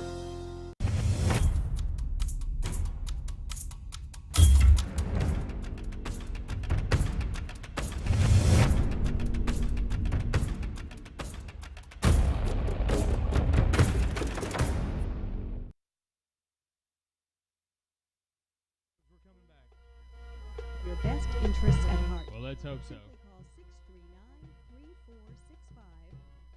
Next year, we're coming back. Tennessee Realtors of Greenville for our contact information and to read our 5-star reviews. Let realty executives guide you home.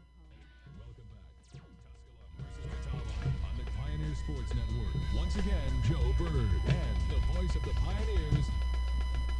So we start the fourth quarter. Catawba will have the ball, facing a 3rd down and 2 from the Pioneer 35-yard line. And they'll have 2 wideouts. Mobley and West. West will move to the right side now. Kenyatta Green in the backfield. O'Brien will work from the gun. H-back is set to the right. The snap, and they hand it off to Green, who found a little bit of daylight, and he'll take it down to about the 32. Malik Goodman again saves a touchdown, I believe. But that'll move the chains. 1st and 10 on a pickup of 3. New set of downs for the Indians. Not wasting any time, just moving over. Going to let the clock run as much as they can. They're huddling now. So they're ready to get out of here, I think, as much as anybody else. 37-6 Catawba. 2 wide out set. Once again, the H-back, Zach Waters, will line up on the right side. Green on the right shoulder of O'Brien. Little play action. He's looking to pad the stats, go to the end zone. And this ball is knocked away from West, and on second effort nearly came up with the reception in the end zone from his backside. But D. Alford defending it nicely for the Pioneers. It's incomplete. It's 2nd down and 10. Update score at Newberry, Brian. Newberry now leads Limestone 10-0, and it's the end of the first quarter. D. Alford has been involved in 7 of Tusculum's 18 takeaways this year, including a conference-best 3 interceptions. Alford returned his first fumble recovery of the year for a touchdown, a 35-yarder against North Greenville. Tied for the team lead in solo tackles this year with 22. And they're a nice defensive play. Missed him last week against Newberry after the first quarter. Receiver screen to West is complete at the 32-yard line. He'll take it inside the 30 down to the 28. He'll gain 4, make it 3rd down and 6 coming up for Catawba. That play wasn't going to get too far just because of Alford's presence out there, but it was enough to pick up a good 4 yards here for the Indians. So 3rd down 6 for Catawba as we played a minute of the 4th quarter. The Tribe driving. Gavin Rose to the near side with West in the slot. Mobley to the far side on the boundary side. Look for them to throw his way in this formation. Kenyatta Green on the right shoulder of O'Brien. Nope, they're going to hand it off. This will be Green. He's going to be hit in the backfield. He breaks that tackle and takes it down to about the 26-yard line, where it'll be 4th down for Catawba. O'Brien runs off the field. That's a tell, meaning they're going to send the kicking unit out, and Brackman will look to add to his stats today, and he's had a great day kicking the ball. Time they get everything set, looks like he's going to be lining up for about a 44-yard field goal. On the stop, brings up 4th down. And to attempt the 44-yard. So attempting from 44 yards will be Brackman. Snap, hold, kick is up, and it is no good. He pulls it to the left, so Brackman missing from 44. Again, his longest attempt of the year in this game of 37 yards was made. He has not made one past 37 yards all season long, missing from 40 and 53, or pardon me, from 47 and 43 on the year. So it will be 1st and 10 for the Pioneers. They'll take over at their own 27-yard line. Pioneers have an opportunity now. See what you can do offensively. Work on some things. Experiment. See what may be beneficial next week at Carson Newman or in 3 weeks down the road because of our off week whenever we close out the season here against Wingate. Tommy Brown in the backfield. He'll get the handoff. And, again, not a lot of running room for this Pioneer team. He might have the 28-yard line. Catawba continues to just fight for the football and rip it away. And coming out of the pile with it is going to be Jajon Williams, the senior from Camden, New Jersey. And he'll retreat, go get the ball for the referee, put it in play. It's 2nd down and 9. Wingate pushing forward in the league. Their win today over Carson Newman improves the Bulldogs to 7-0, 4-0 in South Atlanta Conference play. So Wingate, who knocks off Mars Hill today. Carson Newman is leading at North Greenville non-conference game, and Newberry leading against Limestone. Again, that's just a lot of teams right in the middle of the conference, outside of conference leading Wingate. Ogle is under pressure, and Ogle is going to go down back inside the 20 at the 19-yard line. Williams getting to the quarterback and helping out on the sack is Trevor Bembry, who comes up with the big play behind the line. It'll be 3rd down and about 19 for the Pioneers. Drove the Pioneers all the way back to their own 19-yard line. Most recent statistics for the Pioneers, where they have 126 yards total offense. They have gone forward in net yards rushing, that might not have taken them back to 0, but it's right back pretty close. They've run about the same amount of plays as Catawba. That's just the troubling part about this Catawba defense, which has been all over and stymieing the Pioneers today. 3rd down and 18 for Tusculum. And a delay of game penalty going against the Pioneers, going to pack them up even more. 5 more yards, take this back to 3rd, and going to be 23. So back them up inside the 15 to the 14-yard line. And Tusculum and Catawba, 2 of the least penalized teams in the South Atlantic Conference. That has not necessarily been an issue today in penalty yards, combined for 8 in the game. Ogle to pass. It'll be a receiver screen. This will be Tommy Brown, 20, 25, 30, and he trips over the grass monster at about the 33. So he'll take it up to the 35-yard line, and if he stays on his feet, he probably has the first down. But it's going to be 4th down coming up for the Pioneers, and they'll send in Maxwell Joseph and the beef unit to try the power unit on 4th down and 2 from their own 35. Yeah, normally not what you would see a team do, going for it 4th and 2 inside their own territory. But once again, the Pioneers are in experiment and learn mode. Tommy Brown, 2 of his longest runs of the year, as that one goes for 21 yards in this game. So they'll line up, go for it on 4th down with Maxwell Joseph, and there's just too much strength by Catawba. He's going to get a favorable spot. Joseph, who never went down, they blew the play dead at about the 32-yard line, so it's going to depend on the spot. And when the official put it down, he put it down as a right foot spot. Catawba believes they have the stop, and from the initial surge, it would appear as if they did stop Maxwell Joseph. But they are going to bring on the chains to measure. Didn't see where the chain was actually set before the stop. It looked as if they needed to get closer to beyond the 32, and I do not think they did that. And when they put it down, this will be as close as it gets. Oh, my goodness. They didn't have to put a credit card in there this time, but it was about that close. Just got it by probably the leather nose of the football. Yeah, very, very close, but still the Pioneers, now they know, and we see what Maxwell Joseph is capable of. We've said that many times in the past. Pioneer running backs, they hit and go backwards for 2 yards, but Joseph, even whenever he's hit, he can still go forward for 2 and 3. Right. So 10-14 to play. Catawba leads here 37-6. It's homecoming at Pioneer Field, and in front of the alumni, the Pioneers have not played their best football, unfortunately. Ogle the pass. And Kitchens will come from behind, strip the ball away. They're going to say he was in the motion of making a pass, and it will be incomplete. But Kyle Kitchens disrupting that as he just flew off the right end position and just got around Broadwater and got to Alex Ogle. But Kitchens, for the most part, has been kept out of the backfield off of Alex Ogle. If he gets rid of it, if he holds it more than 3 seconds, he's going to get hit. He is, and it, quite honestly, might have been given the benefit of the doubt there to say that it wasn't a fumble. I'm looking back here at the replay right now. We're going to see. So Ogle will go out of the gun. Tommy Brown in the backfield. Talked about Brown getting 2 of his longest runs. Of course, says that one for 21 was a pass, just like this one is right here, not just a typical rush. We'll take it to the 40-yard line. Yeah, I believe his arm was going forward. I don't know if it was going forward because he was hit. Well, it's close. But his arm did go forward. So 3rd down and 7 coming up here for the Pioneers. And again, no Lorenzo Pratt today. And again, with the score at 37-6, not sure it makes a whole lot of difference without him in that backfield for the Pioneers.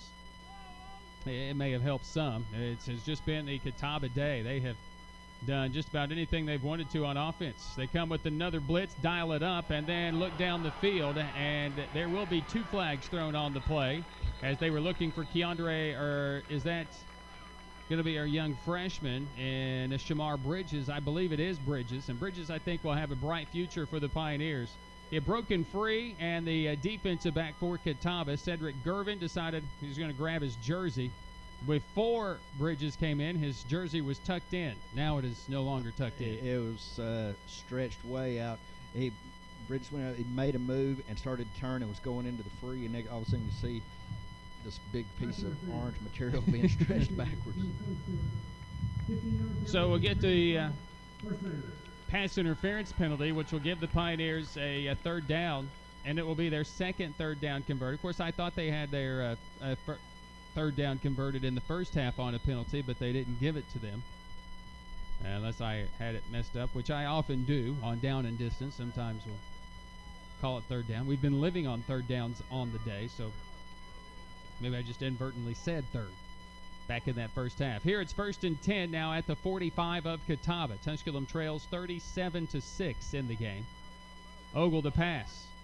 And again, Lynch, the intended target, and another jersey pulling incident by Catawba. They do a bunch of tugging. It's the exact same call that Eric Lynch did not get on a possible touchdown pass in that first half as well, that he did get. It was the exact same call there. It's incomplete, 2nd down and 10. And again, another jersey tug. Yeah, Coach Odom livid right now, giving the near official, as we said, quite addressing down. They just didn't see it. Sometimes I look, they just didn't see it. You don't see it, you don't see it.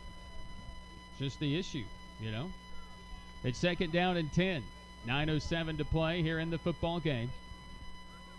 From the Catawba 45-yard line. Ogle to pass. Looking, and throwing it short of Bridges. And there is a flag in the backfield. And I don't know if one of the Pioneer offensive linemen got their hands up into the face. That would probably be the call. They're looking Tusculum's way. It's incomplete. Illegal hands to the helmet when you're blocking. You mentioned the officials, whether you see it. Sometimes you just don't see it. Let's be honest, if this was 37-36 in the fourth quarter, they would have seen it because everybody was still being tied up right now. The game's 37-6, fourth quarter. Mm-hmm. Even the officials are probably zoned out. Right, probably. I'm getting zoned out. The crowd that's still here is zoned out. You know, they've stayed with it. Kudos to them. A big day today. Inter-squad scrimmages for basketball at 6 and 7:30 tonight at Pioneer Arena. The alumni social from downtown at the General Morgan Inn gets underway at 6 and will go to late in the evening, I'm assuming, in downtown Greenville. Ogle, after they assess the penalty, pass across the middle, complete to Gates.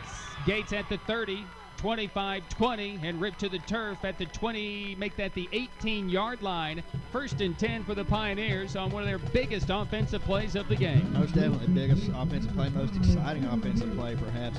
They converted, they knew what they were going to do. We wanted to see Ogle and Gates interact, and we've not seen a lot of that today. So Ogle will come out of the gun on this play.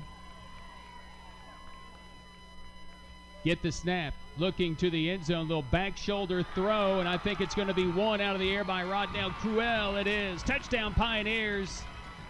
Touchdown Rodnell Cruel. Good job by Ogle to throw that ball up. Perhaps even better job by Cruel to go up and just pick it out of the air over the top of the defender. Rodnell with his first touchdown reception this year. And after the Evan Gates long play of 37 yards, which was the longest play of the game, this one is good from 18 yards on a little back shoulder to Cruel. A nice job by Rodnell for the Pioneers. To attempt the point after will be Schillings. Snap, hold, kick is good. 8:36 to play in the game. The Pioneers scored first. The Pioneers have scored again from the first quarter, but it took a long time into 8:36 left in the fourth. We're back right after this with your new score. It's Catawba 37, Tusculum 13. Pioneer football continues after this on the Pioneer Sports Network. The Tusculum Experience is 20 sports, one team, striving for excellence. The Tusculum Experience offers state-of-the-art facilities for practice and game days.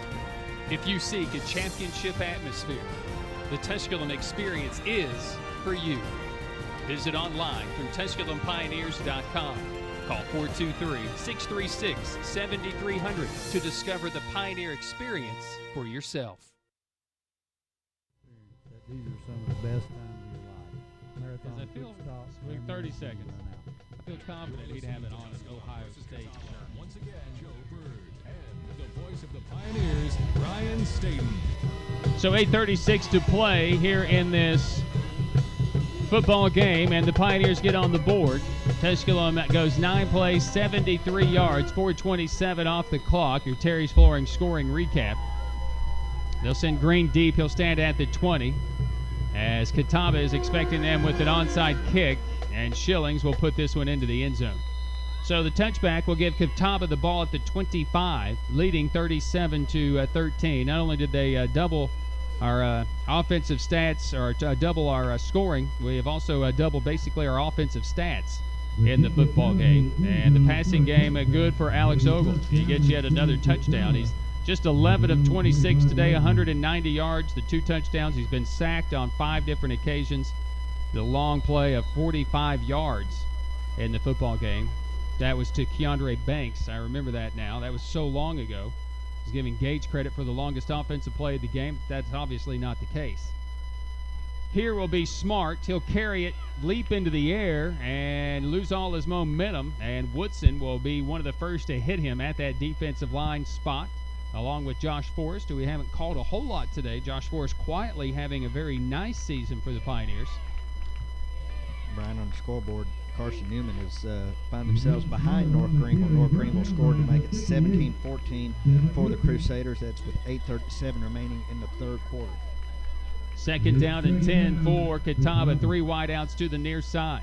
O'Brien, who's gone the entire way at quarterback, the Pembroke-Charlotte transfer, because he's played, this being his 3rd different school, but he has moved around 4 different times during his collegiate career. Handoff to Smart. And we were talking with athletic director Doug Jones about, how it worked. He signed with UNC Pembroke out of high school, Mooresville High School, in 2011. He didn't play that year. Then he redshirted in 2012. He moved to Charlotte to start their football program, was the starting quarterback in 2013. He left that program to go back to Pembroke, where he had to sit out due to the transfer rule. And then there was nothing about him in 2015. Of course, at Pembroke, you're behind the All-American Luke Charles. Then he led Pembroke to the playoffs last year with a 10-2 record. And then gaining in his 7th year for college, his 6th year as a graduate in collegiate football Division II. They don't have the running clock. On 3rd down and 7, they're going to pick up a first down on a receiver screen to Mobley up to the 42. So a nomadic collegiate career for O'Brien, and really the only time of substance that he's had any type of career was last year with Pembroke, and he bolts them to come to Catawba, and right now getting ready to go to 6-2 and a chance to get into the postseason potentially. Well, a lot of people go to college for 7 years, Brian. They're called doctors.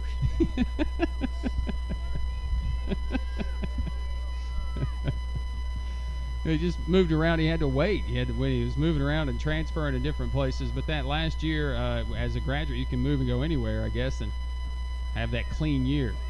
We don't have to sit out and wait. Kenyatta Green going to break 2 more tackles and take off down the sideline. Lakeith Brown is going to save a touchdown, but well downfield. And Kenyatta Green, after being hemmed up much of the game, has found some success to the outside, but it's found some success because the Pioneer defense is just continuing to miss tackles. Well, they called it in or out. Officials already started the game clock back, spotted the ball at the Tusculum 36.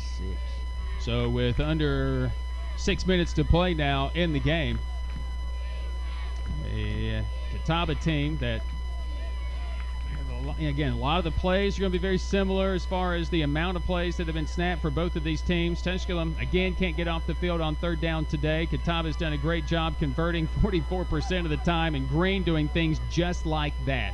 An ankle-breaking move in the backfield, getting away from 2 would-be tacklers in the backfield and picking up 10 yards for a first. Great move there by Green. It's sort of like the old movie situation where he had a guy coming from either side. He took 1 step out of the way, and the 2 defenders hit one another. Yeah. And whenever they did, he took that opportunity to move forward and pick up the first down. Richard Gervell being one of them. Haven't called his name a whole lot today either, but Gervell, a bright, rising star defensively for the Pioneers, just a youngster. First down and 10 coming up for Catawba. And we've They've reset the play clock. And now got things sorted out. Pioneers showing pressure on O'Brien. They just haven't been able to get to him. Osinski lines up as an H-back to the right. Smart is back in there. And O'Brien will take all the time he can. Under 5 when he snaps it. Smart will be wrapped up by Leon Cunningham, who shot the gap field nicely and makes the stop back at the 27 for a loss of 2 on the play. It'll bring up 2nd down and 12. Good read there by Tusculum's defense, but more than one Pioneers saw exactly where it was going to go and actually got Catawba moving backwards. Makes it 2nd down and 11. So just a loss of a yard. Mobley and West will move to the right side with Rose, and now West is going to switch spots. He'll come to the near side. Actually, Rose went to the wrong side. They'll go with Trips to this near side. Mobley lines up by himself to the far side, across from Tompkins. O'Brien, little pump fake left, looking back across the middle. The ball is tipped and incomplete. Osinski just couldn't hang on to it. Defended, I believe, by Leon Cunningham. That's the case, and the ball falls harmlessly to the turf as it fell in front of Isaiah Dunn, a backup safety out of McDonough, Georgia. It's 3rd down and 11 for Catawba. Indians still almost managed a one-handed catch here, and I think some of them were upset, maybe wanting pass interference or something, saying that intended receiver was interfered with. Either way, right now they're looking at 3rd down and 12. 4 minutes, 8 seconds on the clock. 3rd down and about 12. Mobley will line up to the far side. 2 wideouts near side. Kenyatta Green to the right shoulder of O'Brien. And Coach Walker wants a timeout with the play clock winding down. So we'll take it as well. Back in 30 seconds to Pioneer Field. 4:08 to play in the game. Catawba leads Tusculum 37-13. The first date. Only one chance to make that first impression. Don't worry, this might be new for you, but Ingalls has been there before. From flowers to the freshest ingredients, we have everything you need to put your best foot forward. I'm so sorry. Remember, you can't get to happily ever after without once upon a time. Wow, it's funny running into you. Ingalls, all the ingredients for family.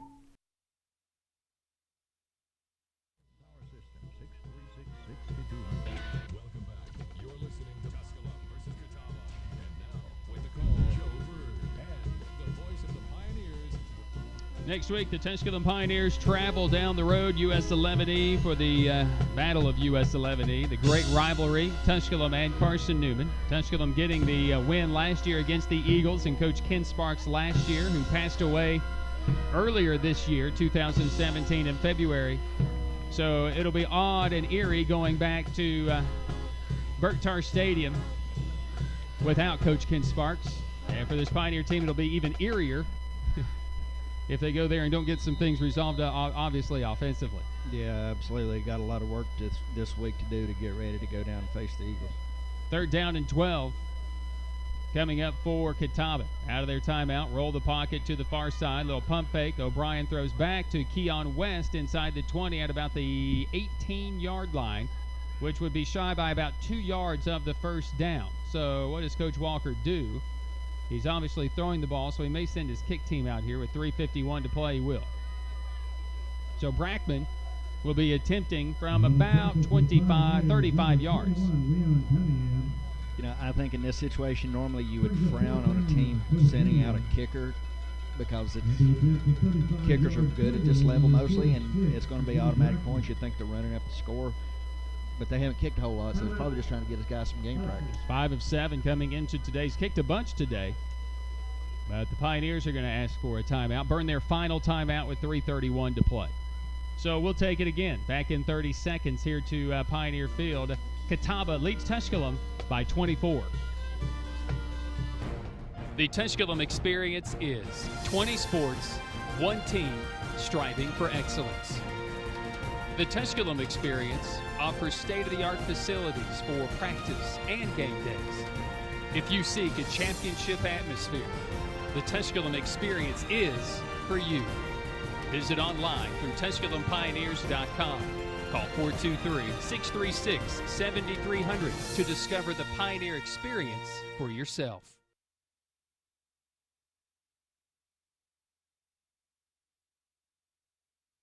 So fourth down coming up. Brackman going to attempt from 35 yards. His longest on the year, 37. Now, it's not that he doesn't have the leg. It's the accuracy that is the only thing for Brackman, the sophomore. Snap, hold, kick. He's got plenty of leg. Is good. 3:27 to play. We go back to a timeout after the lead extended by the Tribe. It's now Catawba 40, Tusculum 13. 3:27 left as you listen to Pioneer Football on the Pioneer Sports Network.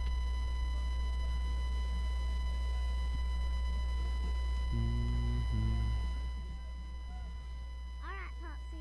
I'm going to think of a special word, and you have to guess what it is. Let's do it. It starts with an The challenges facing the country never stop. So neither does the U.S. Army. We train, adapt, and get smarter. Every soldier, every unit, every day. Not to keep up with change, but to drive it. Nobody knows what problems tomorrow will bring, but we do know who will solve them.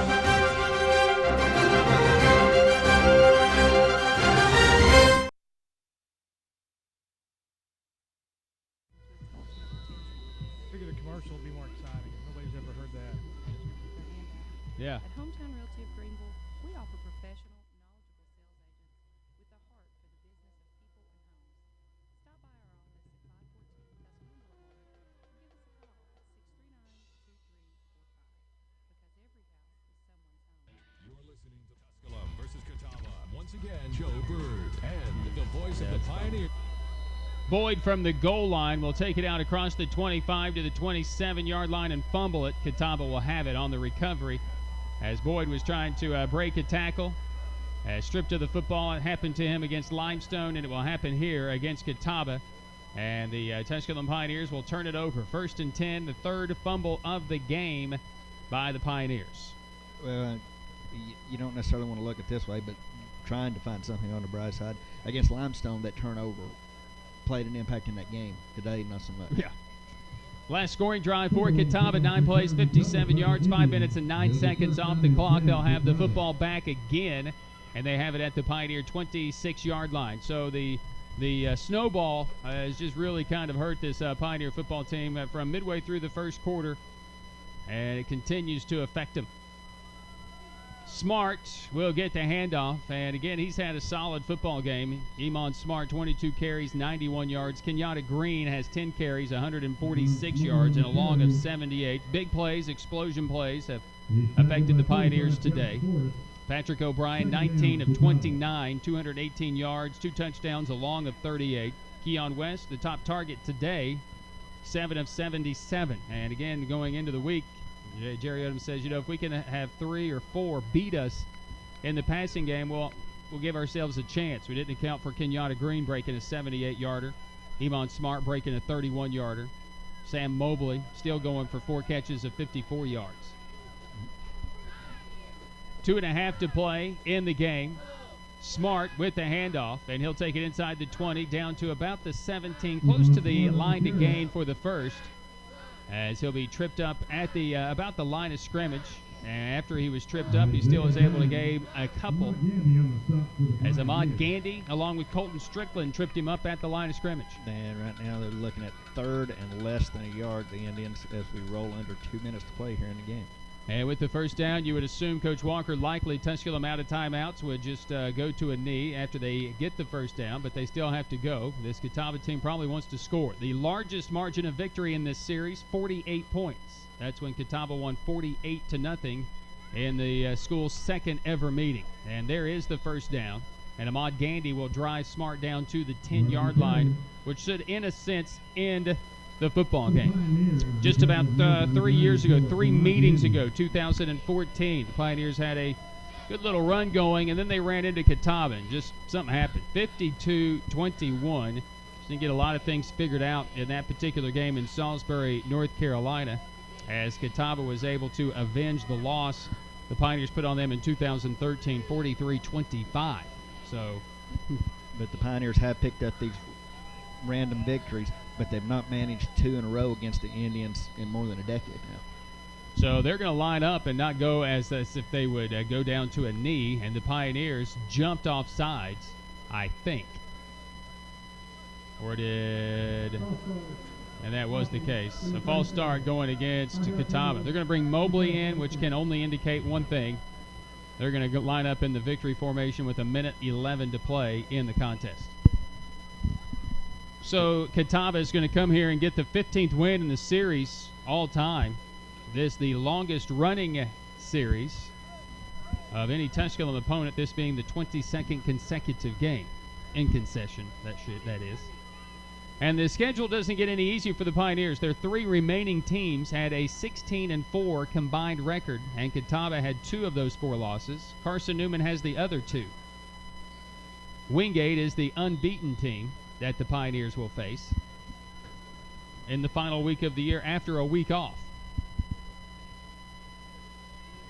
And so you knew it was going to be tough. It was this time of the year last year when the Pioneers put it together and won 3 of the last 4 games. But the schedule is a whole lot different here in 3 of the last 4 contests, with the cream of the crop rising in the South Atlantic Conference in the upcoming games for Tusculum.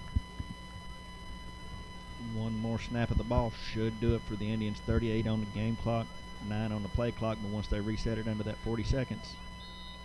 O'Brien will take the snap and go to a quick knee, in a sense, to end it. So the Catawba Indians travel to Greenville, Tennessee, take on the Tusculum Pioneers, and they scalp the Sons of Davy Crockett as they knock off Tusculum by a final score of 40-13. We invite you to stay tuned for our Pioneer postgame report with Pioneer coach Jerry Odom as the Tusculum Pioneers fall here today at home in front of the homecoming alumni by a final of 40-13. So stay tuned. Your Pioneer postgame is on the way next. Thank you for listening to Pioneer Football. Now stay tuned for the Pioneer postgame report here on the Pioneer Sports Network. Especially if you're traveling long distances to get back home, please be safe. Do 2 minutes, Nathan, 2 minutes. We make loans Back to me for all scoreboard. purposes. With us, if you have good credit, you can get an all-purpose loan without the third degree. We trust you'll know what to do with the funds.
Online at gatewaydeal.com. Homeownership is the foundation of the American dream. So much of life these days is rushing around from one place to another. Sometimes you just want to enjoy the journey on the way to the destination. And part of what makes it a little more enjoyable is an appreciation for the folks who help you get there. At Ingalls, we know that the people who send you on your way are the same ones who keep you coming back. I think you should take it for a spin. Are you serious? Ingalls. All the ingredients for family. The first date. Only one chance to make that first impression. Don't worry. This might be new for you, but Ingalls has been there before. From flowers to the freshest ingredients, we have everything you need to put your best foot forward. I'm so sorry. Remember, you can't get to happily ever after without once upon a time. Wow, funny running into Ingalls. All the ingredients for family. In the conference, Carson Newman at home today outside the conference.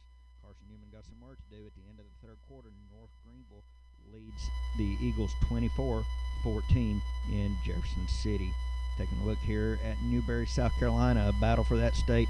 Newberry Indians, the Newberry Wolves, the defending conference champions, taking on conference newcomer Limestone. Right now, Newberry up 17-0 with 2 minutes remaining in the first half. A couple other Tusculum scores. Tusculum South Atlantic Conference cross-country meet today. The women's team finished 7th overall. The men finished 9th. Tusculum Soccer will be home on Wednesday, hosting a doubleheader. Women began at 4, followed by the men at 7. Local soccer of interest. 2 teams going to the state tournament. TWSAA action. Chucky Doak Lady Black Knights win 3-2 over Oneida and will be going to the state meet for the first time since 2005. Greenville High School girls soccer, 2-time defending state champion Lady Green Devils roll up a 5-1 win over Knox Catholic and will be looking to make it 3 in a row whenever they return to the state tournament. Those are your local scores, and we'll take another break and return to Pioneer Field. Tusculum College is Tennessee's first college. Established in 1794, Tusculum's beautiful campus is nestled in the foothills of the Great Smoky Mountains, where students from all around the world have found a home. Tusculum can help you pioneer your path to success. Visit online for more information at tusculum.edu or call 423-636-7300 and discover the Pioneer Experience for yourself.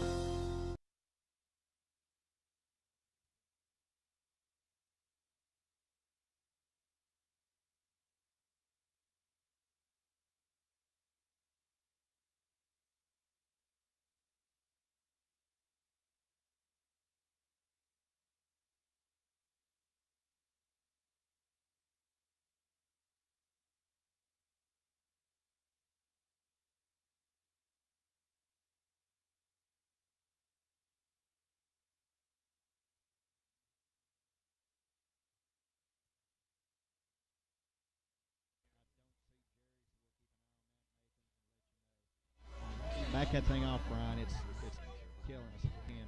All right, it's number 1. I can't.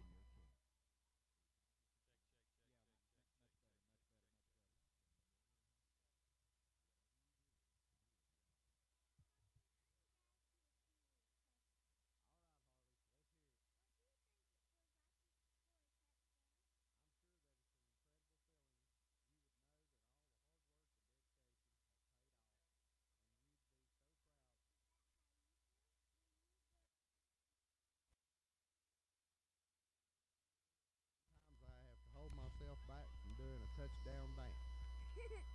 For a great selection and expert installers, see my Popsy at Terry's Flooring. Wherever you look, you'll see our signs, and behind them, another local home for sale. The Tusculum Experience is 20 sports, 1 team, striving for excellence. The Tusculum Experience offers state-of-the-art facilities for practice and game days. If you seek a championship atmosphere, the Tusculum Experience is for you. Visit online through TusculumPioneers.com. Call 423-636-7300 to discover the Pioneer Experience for yourself. The challenges facing the country never stop. So neither does the U.S. Army. We train, adapt, and get smarter. Every soldier, every unit, every day. Not to keep up with change, but to drive it.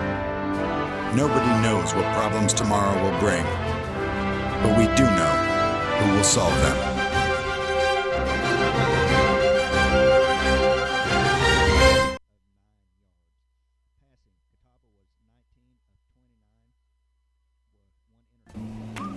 The first date. Only one chance to make that first impression. Don't worry, this might be new for you, but Ingalls has been there before. From flowers to the freshest ingredients, we have everything you need to put your best foot forward. And so Sorry. Remember, you can't get to happily ever after without once upon a time. Wow, funny running into Ingalls, all the ingredients for family. Recovering all 3 fumbles. Penalties. The Indians were penalized 7 times for 69 yards. Tusculum 4 times for 38 yards. Time possession. Tusculum Catawba 35 minutes 49 seconds. Tusculum College 24 minutes 11 seconds. Third down conversions. Catawba 5 of 15. Tusculum 1 of 12. Fourth down conversion. Catawba converted 1 of 1. Tusculum 1 of 3. Red zone scoring chances. Catawba was 5 of 6 in the red zone. Tusculum was 1 of 1 in red zone scoring chances. And now we'll go down to the field where the voice of the Pioneers, Brian Staten, has head coach Jerry Odom.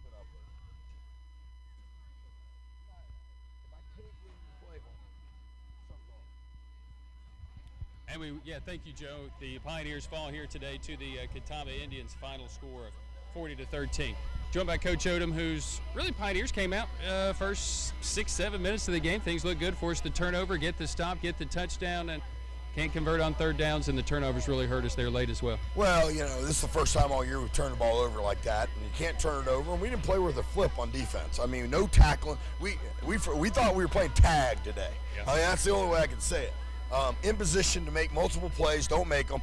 One on the deep ball, we had gone over that. How many times did I tell you that was going to happen this week? They're going to try us on the deep ball. We had to be smart. We're not. We didn't. We weren't.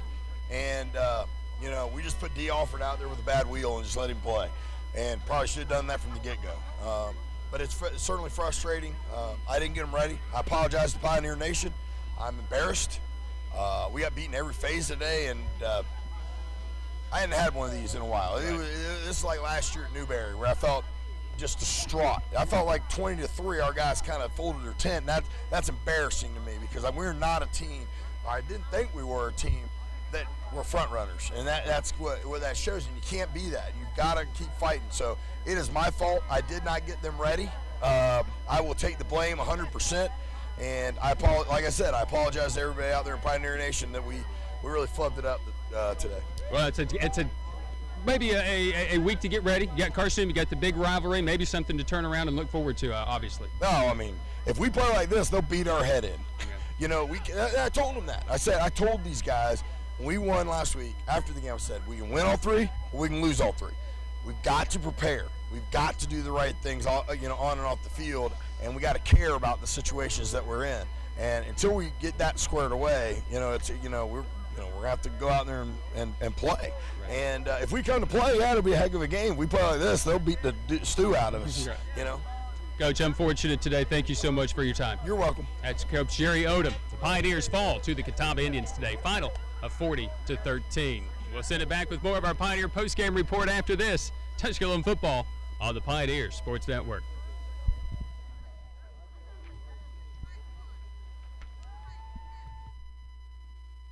Just do 30 seconds, Nathan. 30 seconds and back. Tusculum College is Tennessee's first college. Established in 1794, Tusculum's beautiful campus is nestled in the foothills of the Great Smoky Mountains, where students from all around the world have found a home. Tusculum can help you pioneer your path to success. Visit online for more information at tusculum.edu or call 423-636-7300 and discover the Pioneer Experience for yourself.